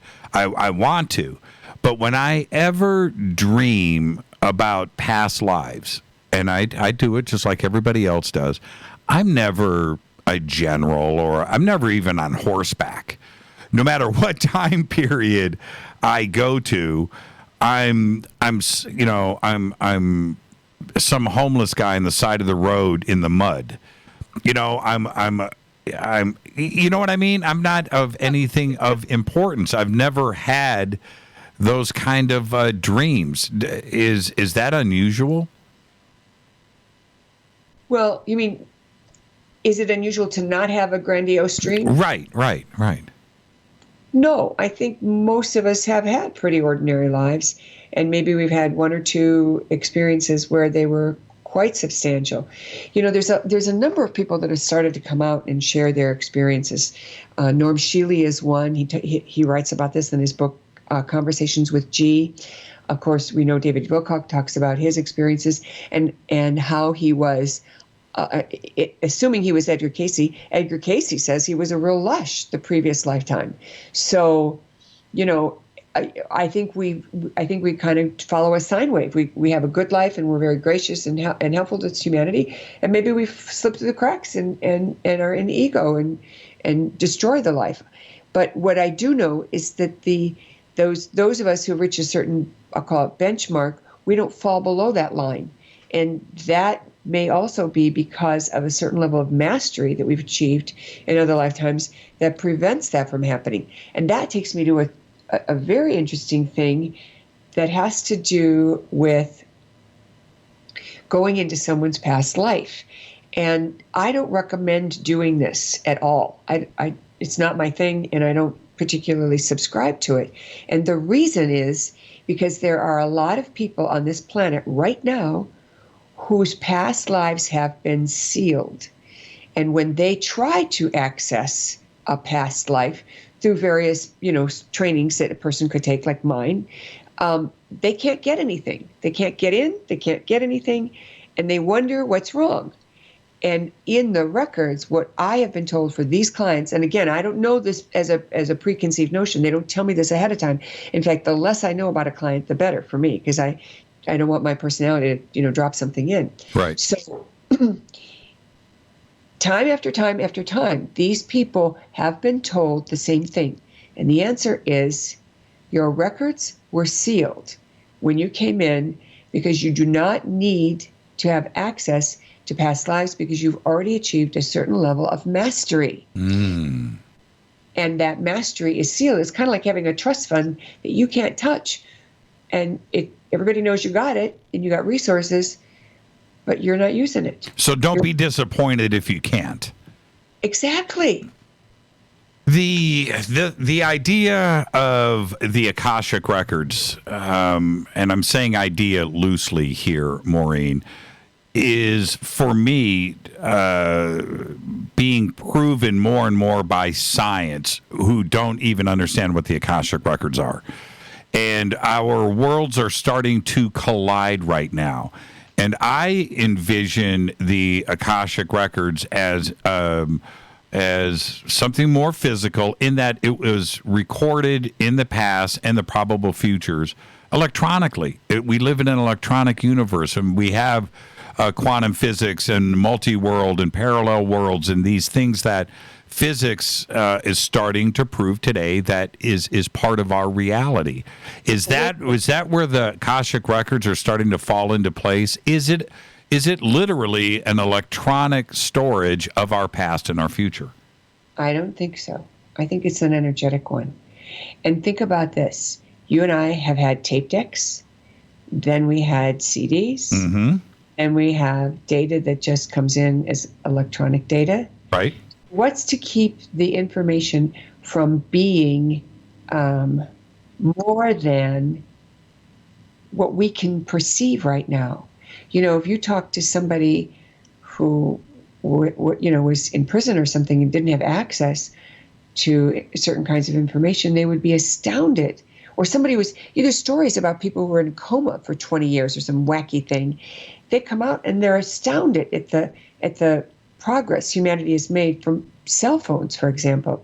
So I believe, and this is very interesting because I remember I was in high school when I saw a world where people would access information energetically, much like we're accessing the internet now.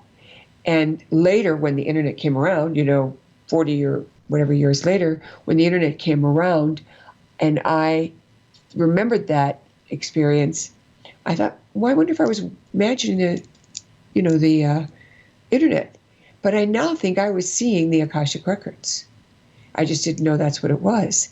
Because I believe that this information is in the ethers, but it's in a finely tuned place in the ethers that you and I can't hit or reach on a general rule. It's like there's a certain level of sound that you and I don't hear, but the dogs will hear. And that is experiential. It can be proven. And people use a special whistle to call their dog or to stop the dog or whatever. So if you and I can't hear it, doesn't mean it isn't audible. It means we don't have the capacity to receive that register of that pitch. And so I think that the records, that certainly the modern age of data and computers and all of that help us to see that it's possible to have a data set, but I believe it's an energetic data set, even more finely tuned than you and I would think of as electronic. Well, I think we're talking about the same thing here. Okay. And that's what I am suggesting is that, science getting into some pretty far out in the past, very fictional concepts, parallel worlds and time travel and multi-world and extra dimensions and what string theory is proposing now, that this was pure science fiction a few years ago. And today we're talking about it as being a reality. And that's where I'm suggesting that where the Akashic Records, be it energy, be it a very specific frequency in some crazy energy field, right? And that if science is proving one thing, and we have the Akashic Records sitting here, a recording of our past and probable futures, that maybe science will zone in on that frequency. What if there, in the future we have an Akashic Records machine, right, that is able to dial in on that frequency? And that's what I'm suggesting here, where science and the Akashic Records are starting to clash. And then when you go to the public library, it'll be the Akashic Library. Yes, that's what I'm saying. That's exactly what I'm saying. That's exactly where I'm going. Humans tend to compartmentalize everything we know. And if we compartmentalize everything, we've got to have a framework with which to understand it. So when we go in the records and when we learn about the records, we're actually expanding our awareness. Okay, so let's now tap into the next level here. You've mentioned the record keepers. Who are they? They are beings of vast. There are three different kinds of beings in the Akashic Records. They're the main beings that I don't know if you would get this, but remember Dune, the book, not the movies, but the book, and how these travel beings, you'd have to go into the being to move from one location in the galaxy to another. Do you know that? Yeah. They would fold space. Exactly. Yes. And but you had to get in them. And I feel sometimes like that's what we're doing. We're accessing information in a way that is different from what you and I normally think of accessing information. So we get to have the experience of that awareness that is right here. Now, there are people that'll say the Akashic Records are in your DNA. And I respected the person that said this. So I wasn't happy because I didn't feel that that was true. So then I went in the records and asked. And they said, well, it's kind of like the local library. The immediate information about a person is local. And then as the information expands and includes more and more people or the universe or the United States or whatever you want to call it, whatever they're working on, then you're reaching into the full record. And by the way, when you and I, if you were to learn to do this, you wouldn't actually be going in the records. You'd be going to what I call the threshold of the records. It's kind of like when you meet the reference librarian and they pull the book you want for you, and you don't leave with the book. So there's a quality of information that's brought to you. You don't get to just wander around aimlessly. The concept of this, which I think that we're starting to understand, I'm talking about us as earthlings, we're starting to understand ancient civilizations out there that are out across the Milky Way in the universe. They certainly have a grasp on this, and they understand it, don't they? Yes, they do. Yes, they do. And they use it in a respectful way, just like you and I would use the library in a respectful way. And remember, we're part of a grand experiment to have experiences. And if you are paying too much attention to the record, then you're not having the experience. So you and I are not meant to like live in that zone. We're meant to dip into it to help us make better decisions, to help us understand one another better, to have compassion because we finally get it, what's going on with somebody else. And the interesting thing is, think about this. We make a date for lunch and I don't show. Now, you know, if you've been stood up before by somebody else in the last month, you're going to maybe be mad. You know, what's the matter with that person? You know, and you kind of growl, I could have been doing something else. But then you get a phone call, you know, I was in a car accident. I'm fine, but my car's totaled, blah, blah, blah. You're going to feel a whole lot better. Oh, don't worry about it. So two pieces of information. One is the no-show. That's a piece of information, and you have a judgment about it. But then as soon as you have more information, you move into compassion. Are you okay? Did was anybody else with you? Are they okay? The communication that would happen with this, and I'm talking about ET, is something that would nearly be a faster than light communication. You mentioned the Guild Navigators earlier in Dune. Oh, wow. That's what they were called, the Guild Navigators. I love how that just happened. Pretty impressive. That just came out. Yeah. That was your upgrade this morning to make sure you had that in your head. That was really cool. The Guild Navigators. Okay, but that's how this communication would have to happen. And not only throughout the universe, but right back here to Earth as well.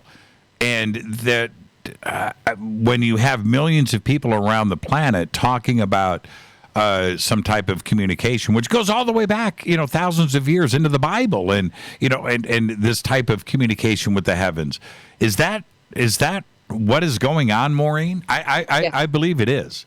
Yes, it is. I think we're learning to understand it in new terms, and we had maybe the big forgetting. I don't know what it was that we don't remember some of the things as part of Earth's history, but we don't have those pieces of information, and we're now starting to rebuild our history. So it is true. And the Book of Life was mentioned many times, explaining the book that holds the information about what you're doing or what you have done. So be careful what you do. So there's references to this body of knowledge that has contained our activity and our choices and our decisions. And the most important event is the event you're in right now, your present event. And everything else is secondary. If you're in an event and then you carry an opinion or a wound about an event, you are now rehashing an event, and you're not in your new present. You're carrying the past with you, kind of like baggage. And so having access to the records gives us the opportunity to look at experiences that we have had with new eyes. And I want to give you a really interesting one that'll help kind of frame this. A woman had been abused, sexually abused by her father. And she wanted to know what it was in her past or what caused this to occur. And the record keepers told her that she was an angelic being, that she had come in to stop the madness and to stand as a interference, that it would never happen again. And she said, wow, that's really true. I chose to not have children, and my younger brothers and sisters, I stood in the way of my father going to them, and I always put myself in their place. Wow. And then they went on to say that she had the capacity to leapfrog over those experiences and reframe the past, because they weren't about her. They weren't her karmic lesson like most people would think. When we come back, I need to take a break right here. When we come back, what you just said was very profound. And I'm going to take this conversation in another direction, and I'm going to catch Maureen by surprise based on what you just said right there. And so let's see if the Akashic Records are going to tell you what I'm about to say. We'll find out. We'll find out. This is Fade to Black. I'm your host, Jimmy Church. We'll be right back. Stay with us. Hi everybody, this is Rob Halford, the Metal God on JimmyChurchRadio.com. This is KGRA Digital Broadcasting Station, Salt Lake City, Utah, Van Buren, Arkansas. Poor water quality is a major health issue, and it's only getting worse. Municipalities can't keep up, standards have dropped, and pollutants are increasing. Where does it all end? It ends by keeping the pollutants outside of your home with HydroCare's advanced systems available at Wave Home Solutions. No less than the best purification materials and processes have been developed by HydroCare to provide you with healthy, clean water for drinking, cooking, and showering. HydroCare far surpasses the competition in removing chlorine, odors, iron, lead, chemicals, limescale, and much more. Don't settle for less when it comes to your water. We'll take care of the toughest water problems for you, whether it's from a city or well source. Satisfaction guaranteed. For more information, call 888-997-WAVE. That's 888-997-WAVE. Or go to bestwater123.com. That's bestwater123.com. Wave Home Solutions for a healthy, comfortable home.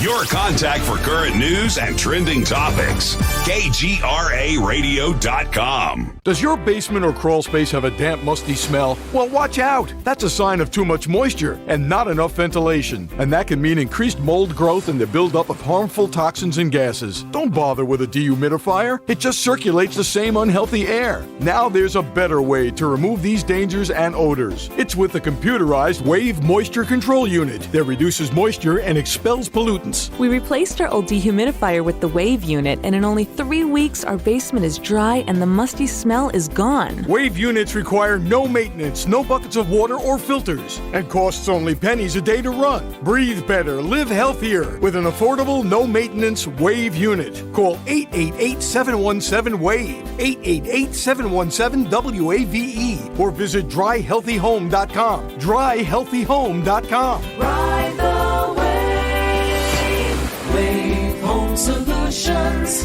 for a healthy, comfortable home. This is Jimmy Church of Fade to Black, and I only drink Fade to Black blend coffee from Rivermoon. Just click on the Rivermoon Coffee banner at jimmychurchradio.com. Promo code F2B Blend.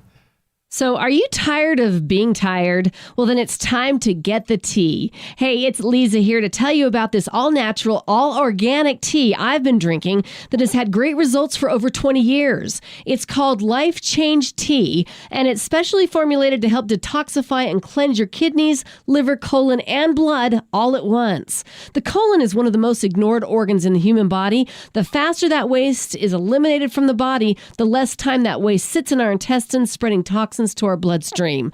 This tea helps cleanse chemicals caused by outside intruders from our entire digestive system. And get this, weight loss can be a side effect. And with continued use of the tea, you can experience clearer, healthier, younger looking skin, increased energy, and a happier outlook on life. So if you're tired of being tired, get the Life Change Tea at getthetea.com. That's getthetea.com. And like me, you'll be glad you did. Did you know that when you're on the road with limited data or Wi-Fi available, you can still listen to every minute of Fade to Black by just calling 605-562-4482. No smartphone, app, or internet needed. It saves your data plan and no extra cost if you have unlimited minutes. Just call 605-562-4482. You can listen to me, Jimmy Church, on any phone, anytime, anywhere. Go Beckley Tappy.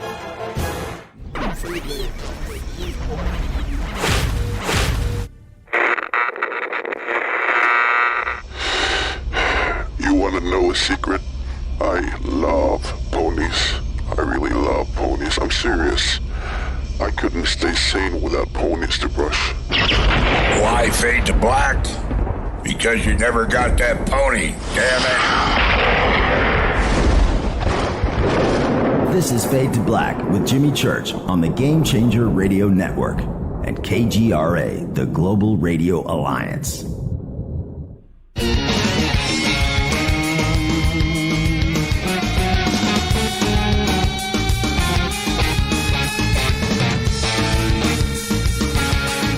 All right, welcome back. Fade to Black. Our guest tonight, Maureen St. Germain.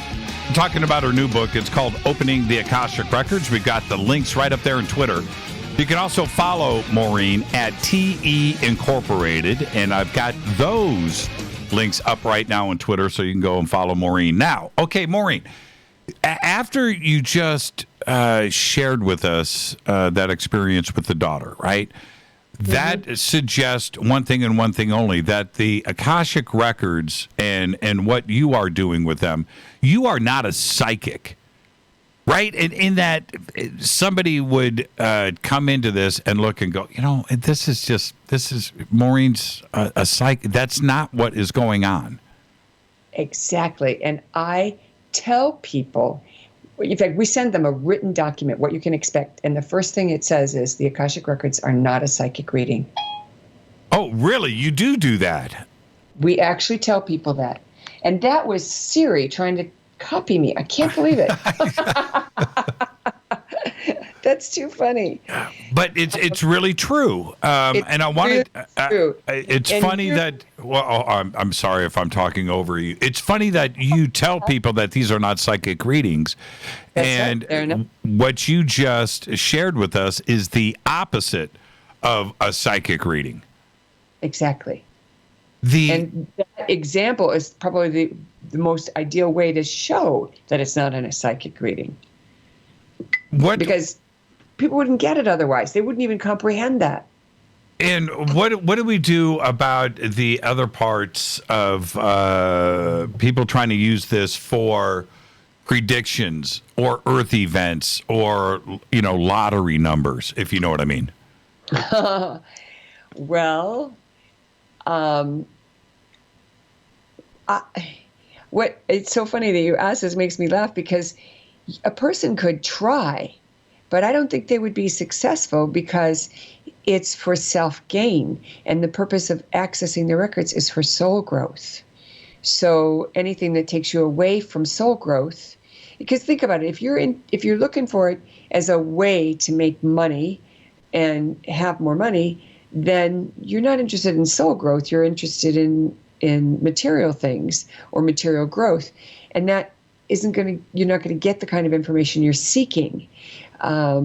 Even for me, recently, I asked the record keepers about what was going on with the situation with our living arrangement, because we're looking at buying a place here, and I was given like 5 sentences about you need more rest, you're taking way too much time to work, you need to stop working, blah, blah, blah.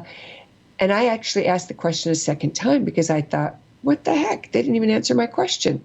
And that's because I wasn't seeking soul growth or making sure they were giving me my soul growth information first.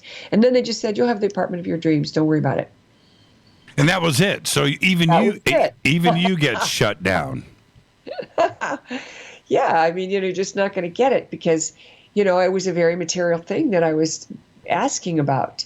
So I let it go. I unhooked. And frankly, we all know people, and this has happened to you, and it certainly happens to me a lot. Everything works out just fine. It's not a big deal. Should that be a natural thing for people to start to understand that, if you go and you rub the lamp, right, and the genie pops out, and that one wish is, always money, right? I want infinite money. That shouldn't be your goals. Shouldn't this be a natural thing for people to just to come to grips with and understand that happiness, right, or your bliss or personal things should be your goals. And then if you are a positive person and you make those changes in your life, those other things that you think, those material things, they'll happen in a natural way, right? Shouldn't this be just a natural way? I just said natural like 5 times. But this should be the way that people should understand this concept. I think the thing that people will benefit from is by seeking what makes them happy. And initially they might not know what makes them happy. And that is an exercise in itself where, you can't even figure out what is going to make you happy, and start writing down all the things that make you unhappy. And when you got rid of that list, you've written it all out, then you can go back and rewrite the list on how could it make you happy.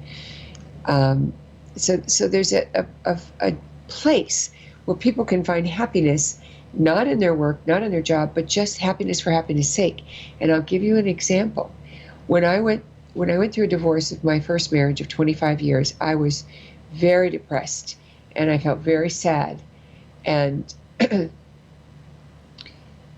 I prayed that I could come out of my depression, but don't make me do anything, because I was mad. So I was told in meditation, go watch sunsets. So I started watching sunsets, and I started to feel better and better. Years later, there was a research study that showed that watching sunsets will pull you out of a depression. Why? Because subconsciously it registers there's going to be another one tomorrow. And so it gives you an optimism about life. So sometimes we need to have an opportunity to get out of our doldrums, whatever it is. And so I don't like to say that anybody should do anything. I like to say, find what makes you happy, even if it's a tiny little thing, and keep doing that. Do more and more of that. And little by little, it'll come. I was working in the corporate world for close to 30 years, but I started paying more attention to my, quote, hobby of spirituality and spiritual books. And I knew that I wanted to be of service to people. So little by little, I began a little study group. I started a book club, little things like that. And then I began teaching on the side on weekends, and it just grew. So sometimes it's a little thing that you do that you keep adding to that will take you where you want to go. Because a lot of times people don't know what they're supposed to do. But I will tell you one very cool thing that just popped in my head about a woman who said, she asked what her purpose was. And the answer was so convoluted that even I didn't understand it. And so I asked the record keepers, well, what do you mean by this answer? And they said, well, if you were a store on Fifth Avenue in New York, you would be an art dealer. Well, it turns out that's what she was supposed to be doing. And she had started an art store and she was doing that. I had no idea. And isn't that a very simple vision for everybody to just understand, which is to understand your life, or the understanding of why things happen, or the understanding of the knowledge that you are slowly starting to acquire, that is where the magic is. That is what you need to learn how to digest. Yes. But here's the thing. The fear factor is really big, and it's not as big as it used to be. But there was a fear grid that people were tapping into. So you have a little bit of fear and you go right into the big fear. Right. And one day I looked the fear that I was feeling in the eye and I said, I can feel the fear. I want to know what your message is. And I literally saw what I was doing and how it was in conflict. That's when I created the awareness. When you have fear, you close your eyes for half a second, you say, I can feel this fear. What is the message? Because most fear is coming from within us, where we're out of integrity with our stated goals and desires. And so we're eating bonbons, but we want to lose weight. We're spending money on clothing when we're supposed to be paying a utility bill. So we're incongruous, and our consciousness throws up these fear messages to get us to stop. It's like an alarm system. So change your belief or change your behavior, because sometimes the alarm system is set to an old belief system. So if you believe that sex before marriage is a sin and you're doing it, you're going to have a lot of fear about it. So then you have to change your belief system or stop doing it. So that's a basic thing that people have to get. And when I say have to, what I really mean is they can take a moment with every time they feel fear and close their eyes and ask, I can feel the fear. What is the message? And they will get it right away. I've never had anybody not get an answer. And so that means that messenger of fear wants to get our attention. Now, this other business of the fear grid and the big fear is to keep us locked down. And you've talked plenty about that, so we don't need to go into that. But the idea is that one of the things that keeps people from acting is they're afraid. They're afraid somebody's going to discover that they don't know anything. They're afraid they will fail. They're afraid they will be embarrassed. And those primary fears keep them from acting because they don't want to disappoint themselves. They don't want someone to discover they don't know anything, or they just don't want to risk not being perfect or successful. And right at that moment, when that happens, you must make a decision. That's actually what is happening at that point. And now you've got A, B, C, D, even infinite decisions in front of you, right? Well, that's where it's handy to open the records and say, I'm really afraid about this. I'm afraid if I give up my job, I won't have life insurance or won't have health insurance. And so the record keepers might say, yeah, but lots of self-employed people have health insurance. They just pay for it themselves. They earn enough to do that. And you change your mindset. And now that's a simple thing that people can understand, but that's true about everything, that there's ways around our fear once we're able to identify it. So it's very useful to do a little exercise around fear so that you can clear that out and, get that out of the way. And then you're good. Then you can move forward. Well, okay, so as you move forward at that fear moment, how far in the future do you want to look at yourself? I mean, do you really want to extend stuff out 5-10 years in the future and then fill in, the now to then? How far in the future do you want, or are you always in the moment? Personally, I'm always in the moment, and it stresses me greatly when I even have to buy airline tickets 2 months out or something. It's really funny. Sure. But at the same time, in the records, you wouldn't do that. You wouldn't go that far out, unless, remember I mentioned at the beginning, soul contracts or other agreements that you make, that you are intending to meet up with a certain person and have a experience. So, those kinds of contracts you create when you start, but even those can be changed. Now, I want to go back to what you were talking about with the fear, and I want to establish that that's one of the biggest things you can do in the records, because they will give you the workaround. So now, when you want to move forward, you want to help people, you want to be an author, or you want to be a radio host, or whatever it is, you can use your manifestation tools and your visualizations and all of that to help bring it in. But generally, we are coded with the mission that we came in with as a desire. And that desire kind of directs us. A lot of times, we're directed into certain situations and circumstances that don't look like they're linked together. But then you get to a certain point and you look at your past and you go, oh my gosh, that doesn't seem like it's related to this, but then this came in and this came in, and suddenly it's like a puzzle that you filled in. So obviously with years, you get more awareness of how seemingly unrelated experiences are tied together and help a person to become who they are. It's a known fact, for example, that people who are psychotherapists very often have had difficult experiences in their own life and wanted to help people so they wouldn't have as rough a time perhaps as they had. Somebody who was, I remember in high school, a kid who had horrible teeth, and the dentist changed his life by giving him perfect teeth, wanted to be a dentist. So, these kinds of things occur all the time because we deliberately set ourselves up to ensure that we will follow a certain direction. And then the contracts that we have, we can change. And that's very interesting. So if a person is in a contract and they feel like they have an obligation, they can literally do ceremony in their mind's eye or at their altar and ask to be released from that contract and be given a new one that they're better suited for. And people change their mind all the time.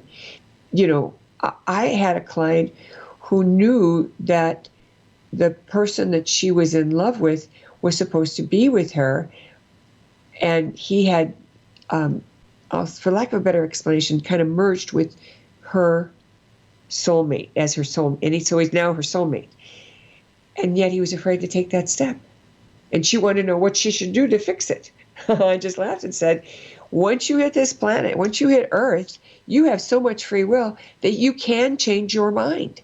And what the record keepers told her was that he had not come to that awareness and inner realization that that was his new mission. So he wasn't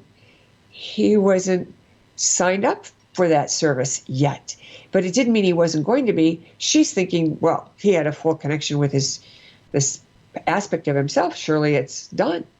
And they said, well, you may think it's done, and it may be done from your vantage point, but understand that humans have free will, and he still has, the life he was living before, and has to merge those two to find a level of comfort and a level of appropriateness and what he's going to do next. And it might not flip on a dime like you think it will. Yeah, and I think it's impossible to move forward and change your reality if you don't overcome fear. There's just no way to find happiness. In that, fear can be one of two things, right? Fear of success or fear of failure, right? Wait a minute here. You can't be afraid. But you need to overcome that, and anybody out there that is happy, anybody out there that is glowing is going to tell you, hey, I overcame my fear. I took a chance. I rolled the dice. I went against everything that's said, right? And I overcame this. And that's really the truth. That's the bottom line, isn't it? Mm-hmm. It truly is. And at the same time, if you don't have the strength to conquer your fear, then ask for that, in your prayer work. If you're afraid to conquer your fear, and that could be a fear itself, right? Fear of your fear. And so, right. That's a paradox. And there's plenty of people who are afraid that they're going to have bigger fear, and they don't know that's what's driving it. But it keeps them frozen. So that's why you just, whatever it is, I need help. And that's why, I'm a big fan of people asking for help from their angels and their guides and, the ascended masters and the ETs of the light, whoever they work with. And the help is just advice. It's not some, magic dust that is thrown around where so many people want to be, are looking to be rescued or, to have an influence from the outside. But ultimately, it does rest with you. It does rest with us. And, a classic example is when I hear people moan and complain about whoever's in leadership, either in their company, in their family, in the government. And my response is, I raised teenagers, and there were plenty of times that they were not doing what they were supposed to. Guys tend to test the limits. If I told you about one of my teenagers who was in trouble, doing stuff they wasn't supposed to, you'd say to me, look, I can say a prayer for them. You can't fix it, but you don't have to find fault because I've already done that. And you can support me by saying, look, I'll do what I can. And that's the thing that a lot of people don't realize is that words are energy. So we have to be careful how fierce we are when we criticize. We have to be careful how intense we are when we're expressing our frustration and anger, because that energy is like a little packet that's going out throwing mud. I wanted to ask you about, as we're winding down here, I can't believe we didn't get to this earlier. So many people want to change the past, too, as well. That you brought up Back to the Future, right, where people want to go and change the past. First off, can you? And even if you could, why would you? Can you change the past? Yes, you can. Yes, you can. And in fact, I even wrote a meditation on it called Release and Reinvent. Excuse me. And there's somebody who's listening that's a really big deal for them. But let's say you're aware that you did something in this lifetime that you totally regret. Maybe you reamed someone out, or you did something you just wish you hadn't done it that way.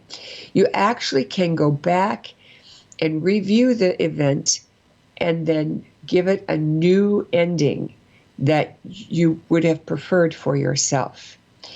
And you replay that a couple of times and allow it to settle in, and then it changes the reality. And it's very interesting because then the people who might have been interacting with you in that experience, they also get the benefit of that change in behavior that you changed. And so the situation changed. There were things that I did as a young mother that I regret because I realized I wasn't as careful as maybe I should have been. And so I went back and literally rewrote the script and saw it. The ending didn't change, but I felt better about myself in that situation because I knew that I had done the thing that I could have done, should have done. And there were all kinds of circumstances around that. And I explained that in the blog post on that, in that where that meditation is featured. So it's possible to change the past. And the reason why you would is because it helps you clear out some regret that you may have about a past lifetime. And the reason these things are coming up is because we often repeat what we did in a previous lifetime with the expectation that we're going to get a different outcome. And the idea is that we have new knowledge and we could have a different outcome. But sometimes we fall back into those old patterns like ruts in the road. So if that has occurred to someone, what you do is you allow yourself to rewrite that script. And, the consciousness can't tell the difference between an imagined outcome and a real one. So you may as well use that to your advantage. So there's a tool there to do that with. The book is so comprehensively written, and for the first time for me, whenever I get books in which I get daily, right? I'm inundated, I'm sure. Yeah, you can only imagine, and I read as much as I can, but this one is one of the first times where I was just like, okay, wait a minute here. This is an actual step-by-step guide through the entire process all the way through. And if I read the chapters, you know what? I'm going to take a few seconds to do this.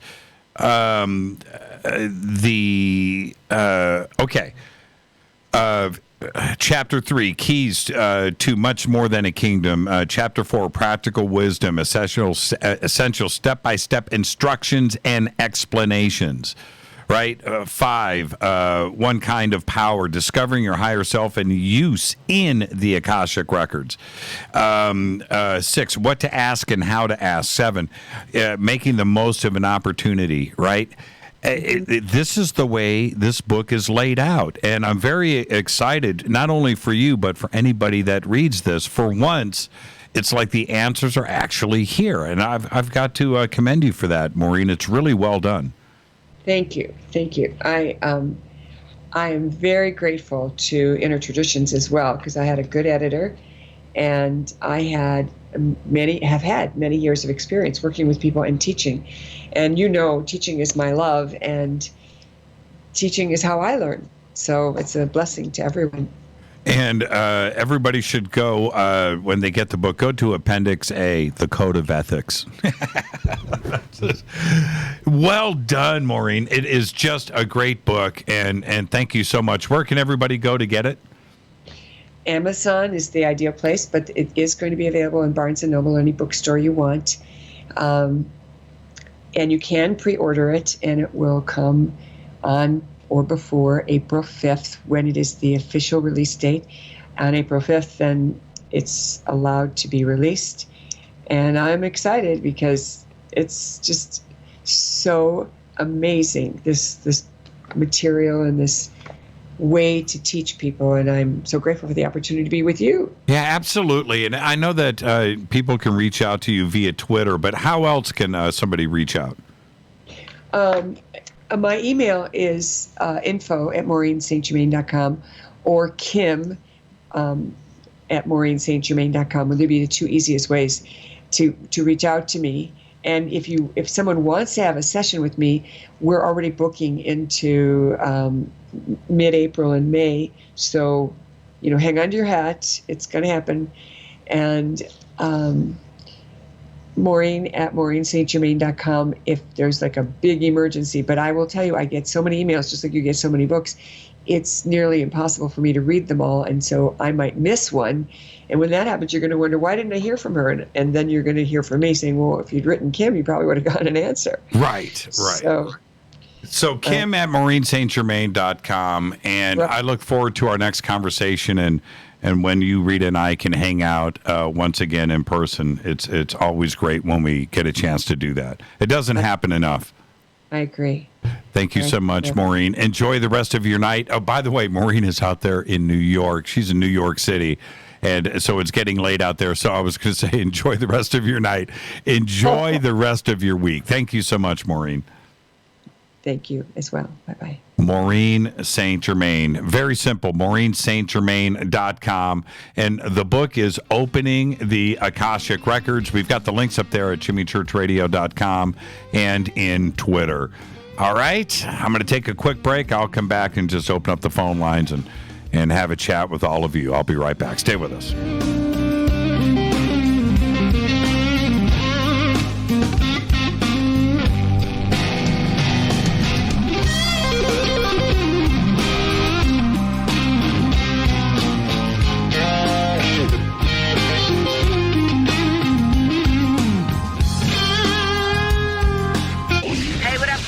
Vivica Fox here, and you are listening to my boy, Jimmy Church, on JimmyChurchRadio.com. Despite popular opinion, reading a book will not make you smarter.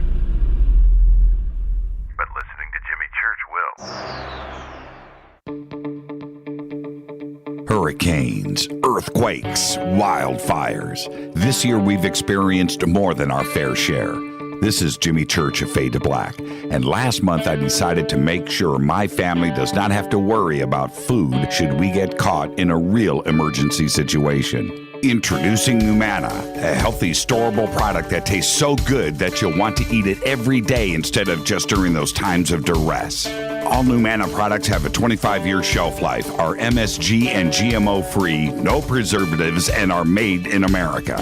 With the Numana pack in your home, you'll be able to sleep at night knowing that you've protected your family. Not only have I tasted and tested, I own it. Now you can too. Just click on the Numana banner on JimmyChurchRadio.com and use the promo code Jimmy when you order. In addition to a discount, we'll send you an autographed Fade to Black t-shirt. Seriously, go Beckley Teppy. This is Jimmy Church of Fade to Black, and I take Life Change Tea supplements every single day. It's what I do. Click on their banner at JimmyChurchRadio.com. When you take the beans from Central America with dashes of Indonesian and African mixed in and then roast it to the dark side of Fade to Black, you create the ultimate brew of fringe. Introducing the Fade to Black blend from River Moon Coffee. Yes, River Moon's darkest customized roast was created for the love of Fade to Black. The alchemy of masterful roasting and smoking the beans is in every sip of this full-bodied, dark Java. I need my coffee dark, deep, with distinct bittersweet chocolate highlights, just like the bunker. Leaning further into the darkness of the roast is Fade to Black blend from River Moon Coffee. Just click on the banner at JimmyChurchRadio.com and use the promo code F2BBLEND for 15% off of your order today. Go Beckley Teppy. Hi folks, CBD is the home run hitter for health right now. Why, you ask? Because of what it does for the body. Unfortunately, I can't tell you all about the benefit. You know, there's reasons. Do your due diligence and log on to AncientLifeOil.com. That's AncientLifeOil.com. Ancient Life Oil uses organic ingredients and is blended in coconut oil for some of the best benefits. Legal in 50 states and non-psychoactive. Log on to AncientLifeOil.com. That's AncientLifeOil.com. This is Jimmy Church of Fade to Black, and my family is safe because of Numana Emergency Food Storage. Just go to the Numana banner at JimmyChurchRadio.com. Promo code Jimmy10. Are you intrigued by Paranormal Talk Radio? You'll love the new Paranormal Radio app from TalkStream Live. You'll find a great selection of talk shows covering UFOs, ghosts, strange phenomena, and much more. Download the Paranormal Radio app now and start listening to the very best in paranormal talk entertainment, including the network you're listening to right now, the Paranormal Radio app, free in Google Play and the iOS App Store. Erica, Brittany, Gabby, and you're listening to JimmyChurchRadio.com. It's not a lifestyle we chose.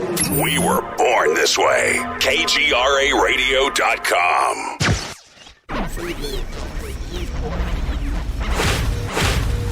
This is KJCR at JimmyChurchRadio.com.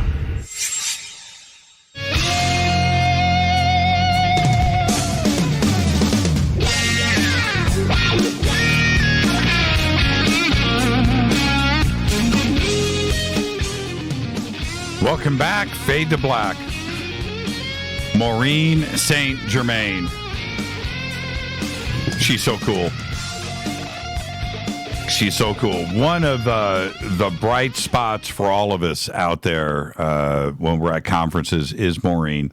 And Rita and I, we were able to just sit down and talk. And she's just such a, I say it too often, but she's such a bright ray of sunshine. And that was a great conversation tonight. And the book is right there. You can go and get it. And I've read it. And it's absolutely incredible. Okay, so thank you, Maureen. Great conversation.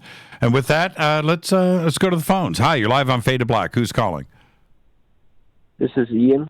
Hi, Ian. How are you? Where are you calling from? Pennsylvania. Okay. Pittsburgh. What's on your mind tonight?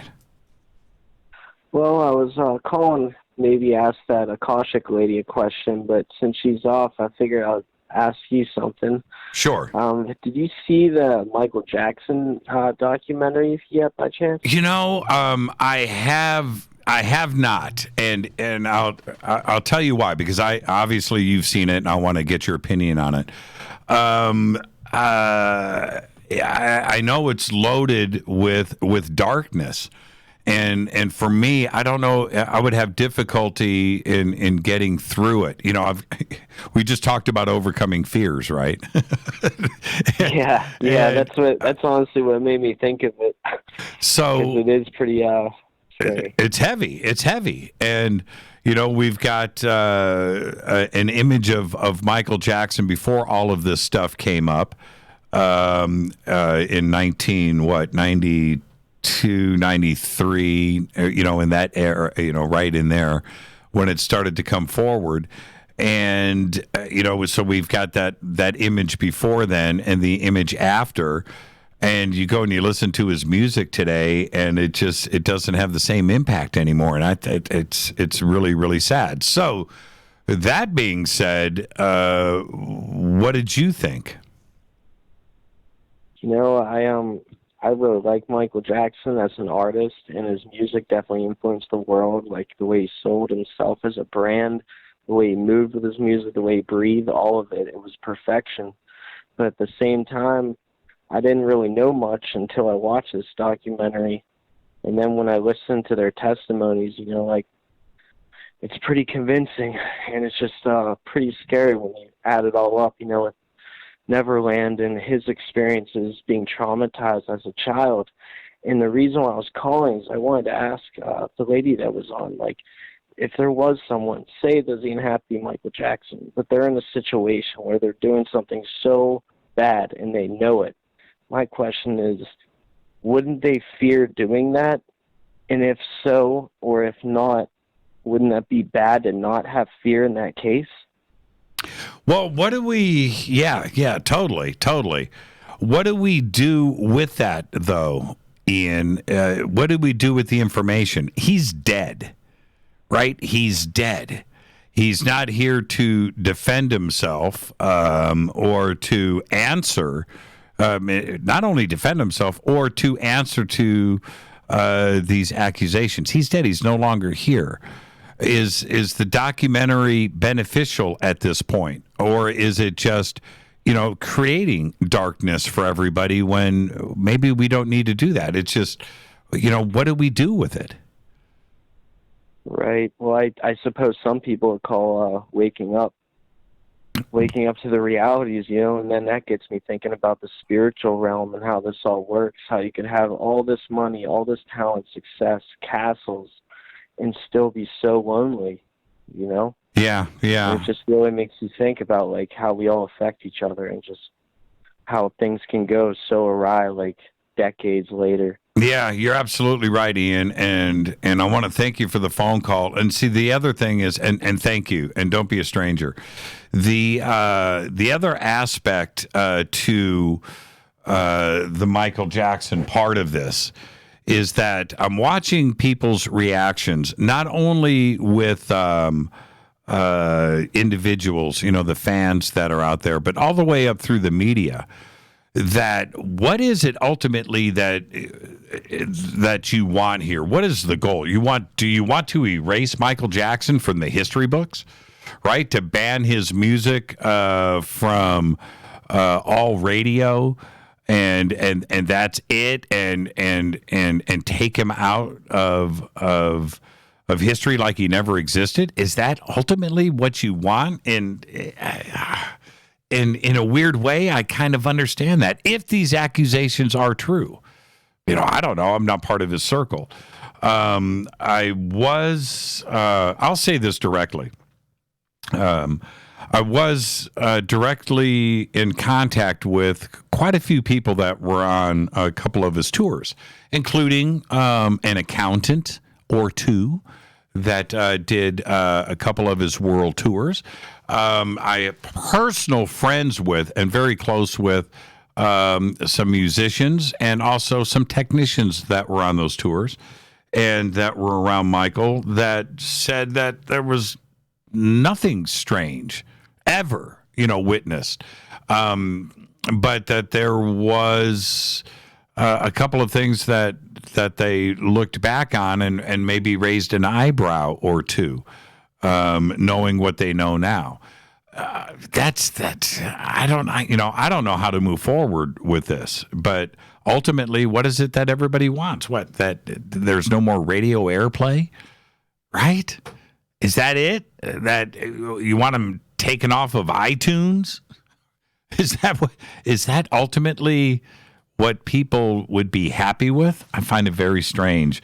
We've got ourselves in a very, very unusual position here with history and how to move forward with it. It's crazy. Hi, you're live on Fade to Black. Who's calling? Hello, this is Naeem Hubbard. Okay, you need to turn me down in the background. I have you down. Okay, who's this? This is Mr. Hubbard. Hi, Mr. Hubbard. How are you?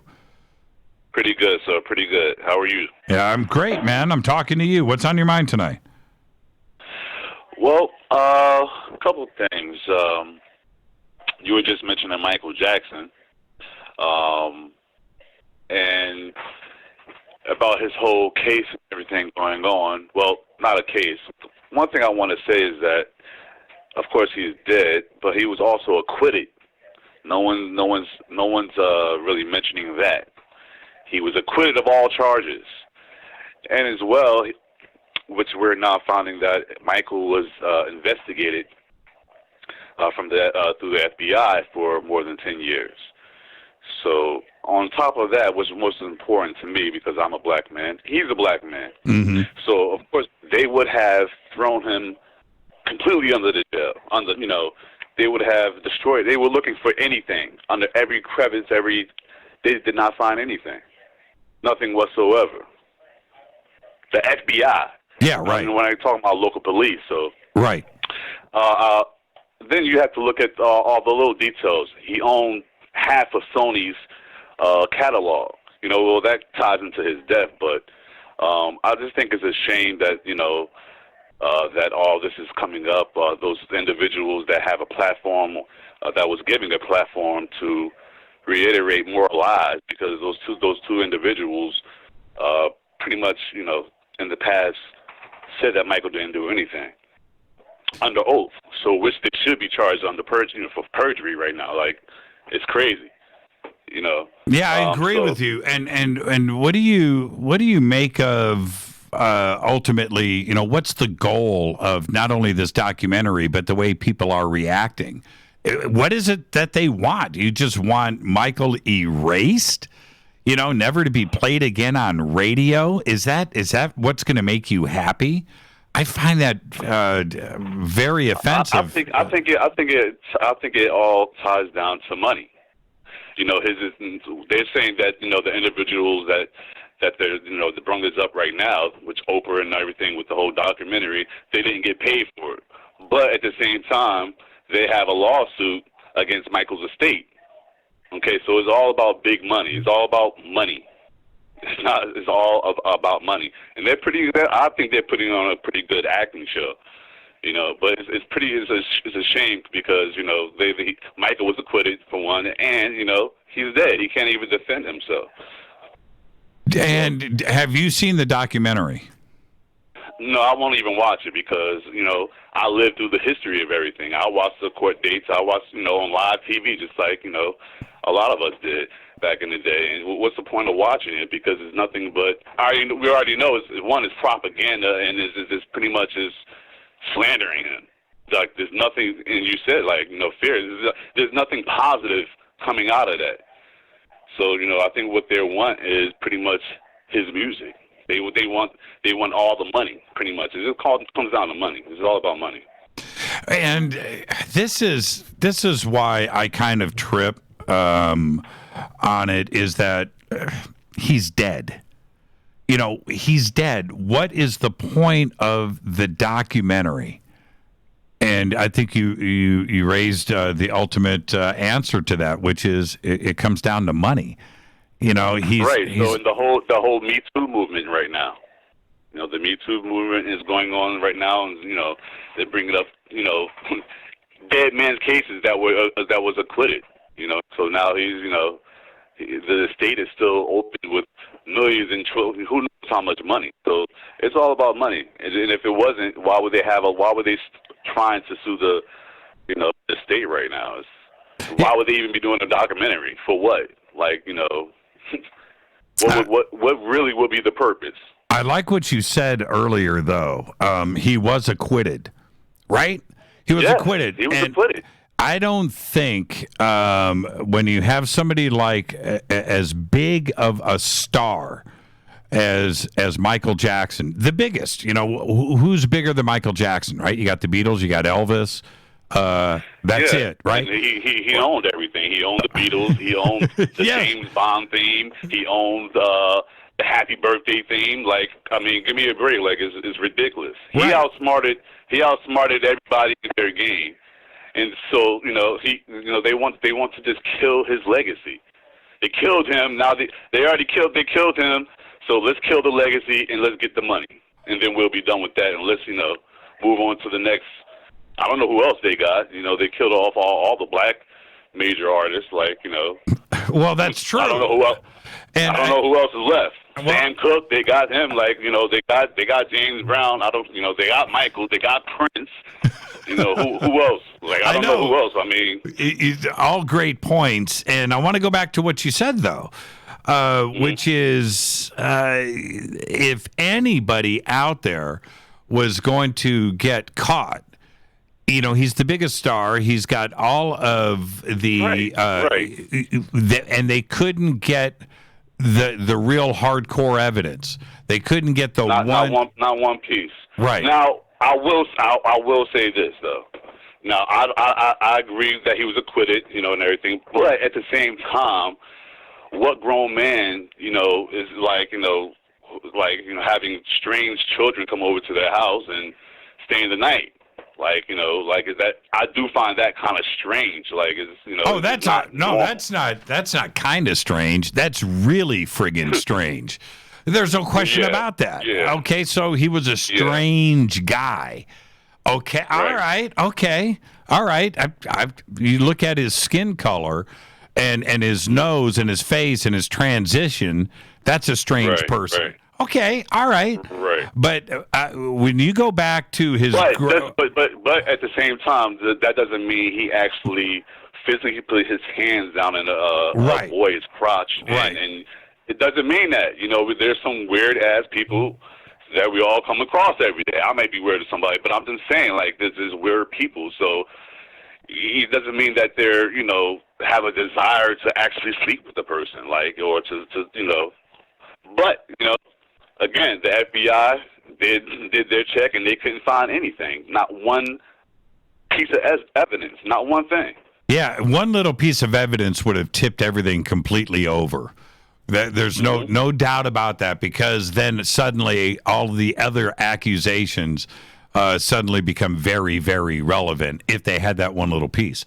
And I want to say this, Mr. Hubbard, that if you are going to go and have this campaign nationally about getting all of his, songs off of radio, and he's erased from the public record and everything else, and meanwhile you're fighting for the rights to his songs, you're killing, in a lawsuit, then you're killing the worth of the catalog, right? It doesn't make any sense. If you do one... Well, I mean, the catalog is worth, probably more than $1 billion at this point, I would think. But it's not going to be worth anything if nobody plays it.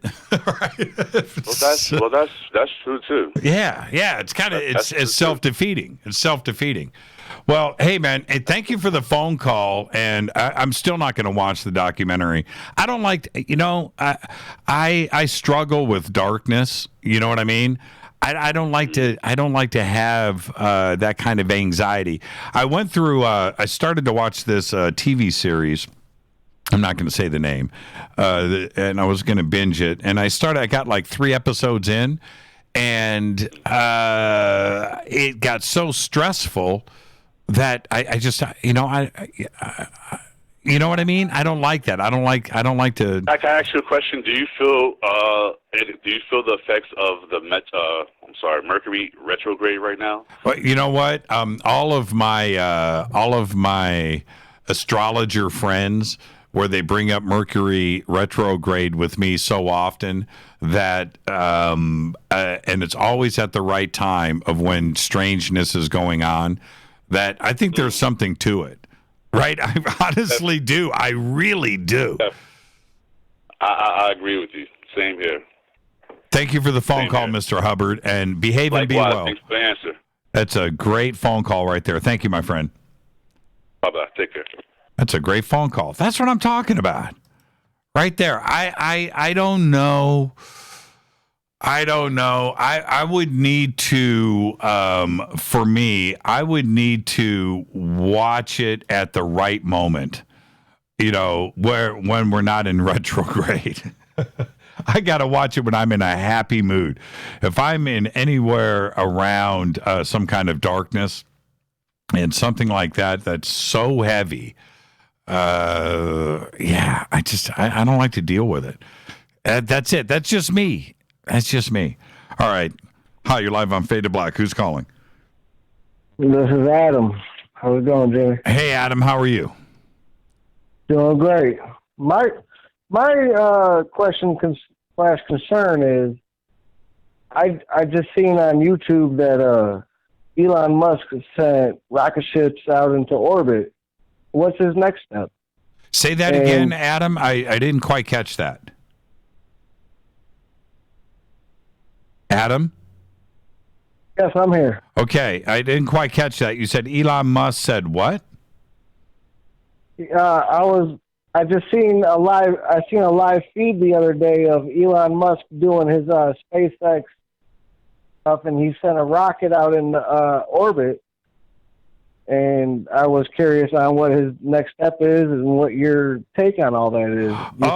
His last launch was a test of the Dragon crew capsule that will be carrying astronauts finally here in the United States up to the International Space Station and beyond, maybe to the moon and Mars. But right now we're dependent on the Russians, 100%. We literally buy tickets on a Soyuz spacecraft, on a Soyuz rocket, to get our astronauts back and forth from the International Space Station, and that's just got to end. So that's Elon. That was the last test. Was the Dragon crew capsule? It was 2 weeks ago, and I think it docked and is coming back, or did it already come back? I'm not sure. I'd have to follow up on that. But that's the goal. Is to and I think all that stuff is awesome, man. To be honest, I see a lot of stuff on YouTube. People are against, there's a lot of that alien conspiracies and all this, that, and the other. But stuff all that stuff back in the corners, man.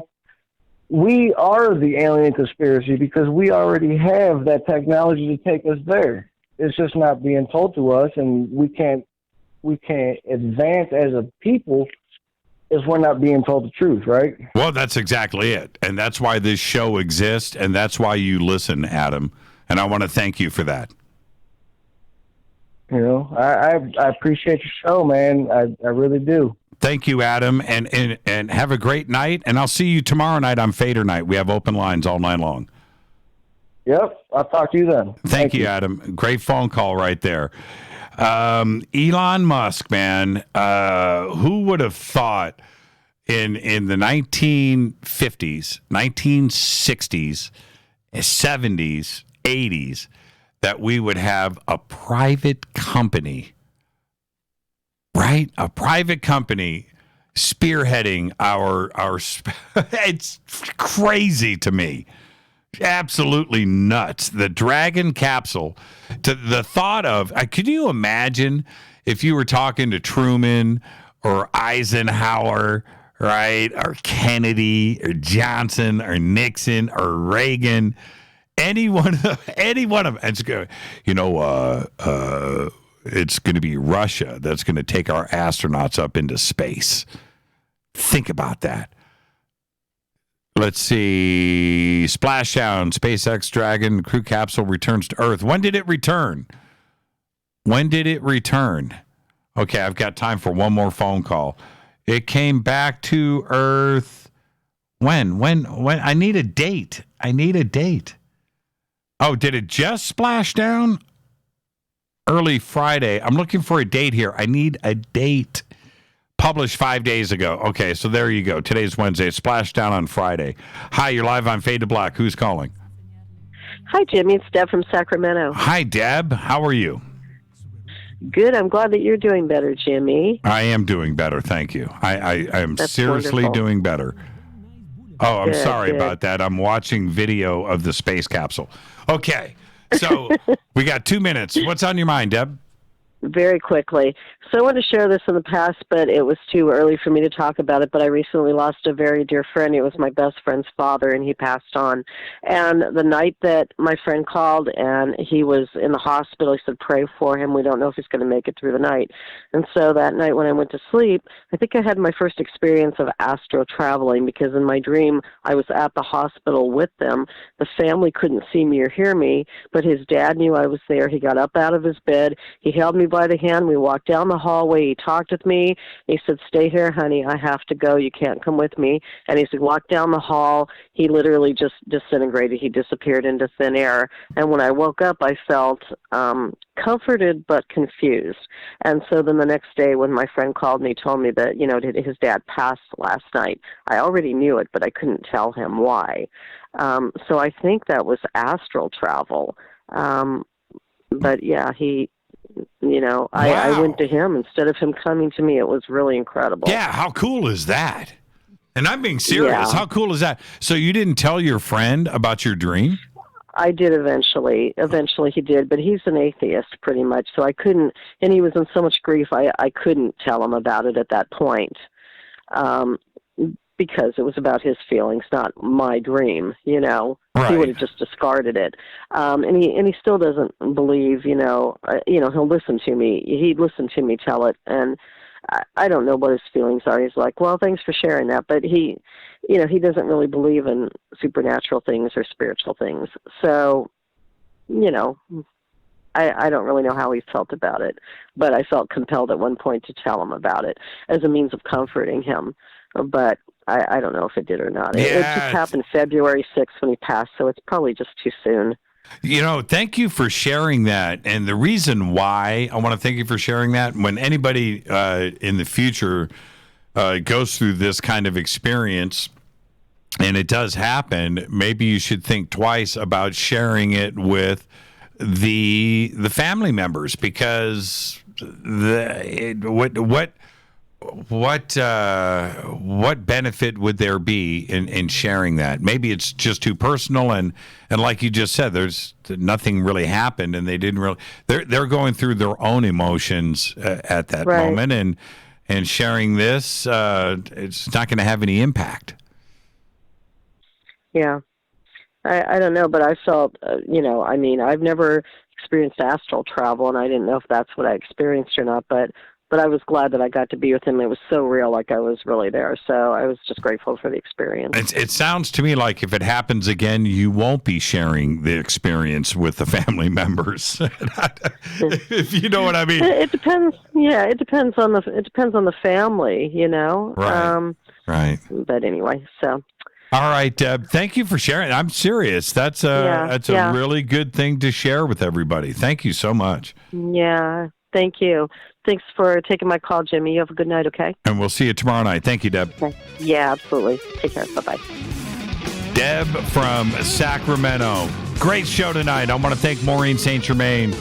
Great conversation. The book is called Opening the Akashic Records, and you can get all the links right there at jimmychurchradio.com. We've got them up there on Twitter. Fade to Black's executive producers, Rita Camarion. Show is produced by Hilton J. Palm, Renee, Dennis, and Bob. Announcers are Steve Harder, Gene Vito, and Mark D. Kovar. Webmaster is Drew the Geek. Music, Doug Aldrich. Intro, Spaceboy. SpaceboyMusic.com. Fade to Black is produced by KJCR for the Game Changer Network, and syndication is KGRA, The Planet. was broadcast owned and copyrighted 2019 by Fade to Black and the Game Changer Network. It cannot be rebroadcast, downloaded, copied, or used anywhere in the known universe without written permission from Fade to Black or the Game Changer Network. I'm your host, Jimmy Church. Tomorrow night is Fader Night. Open lines all night long. You can follow me on Twitter at JChurchRadio. Until tomorrow night, I want everybody to be safe. Go back, Lee Tappy.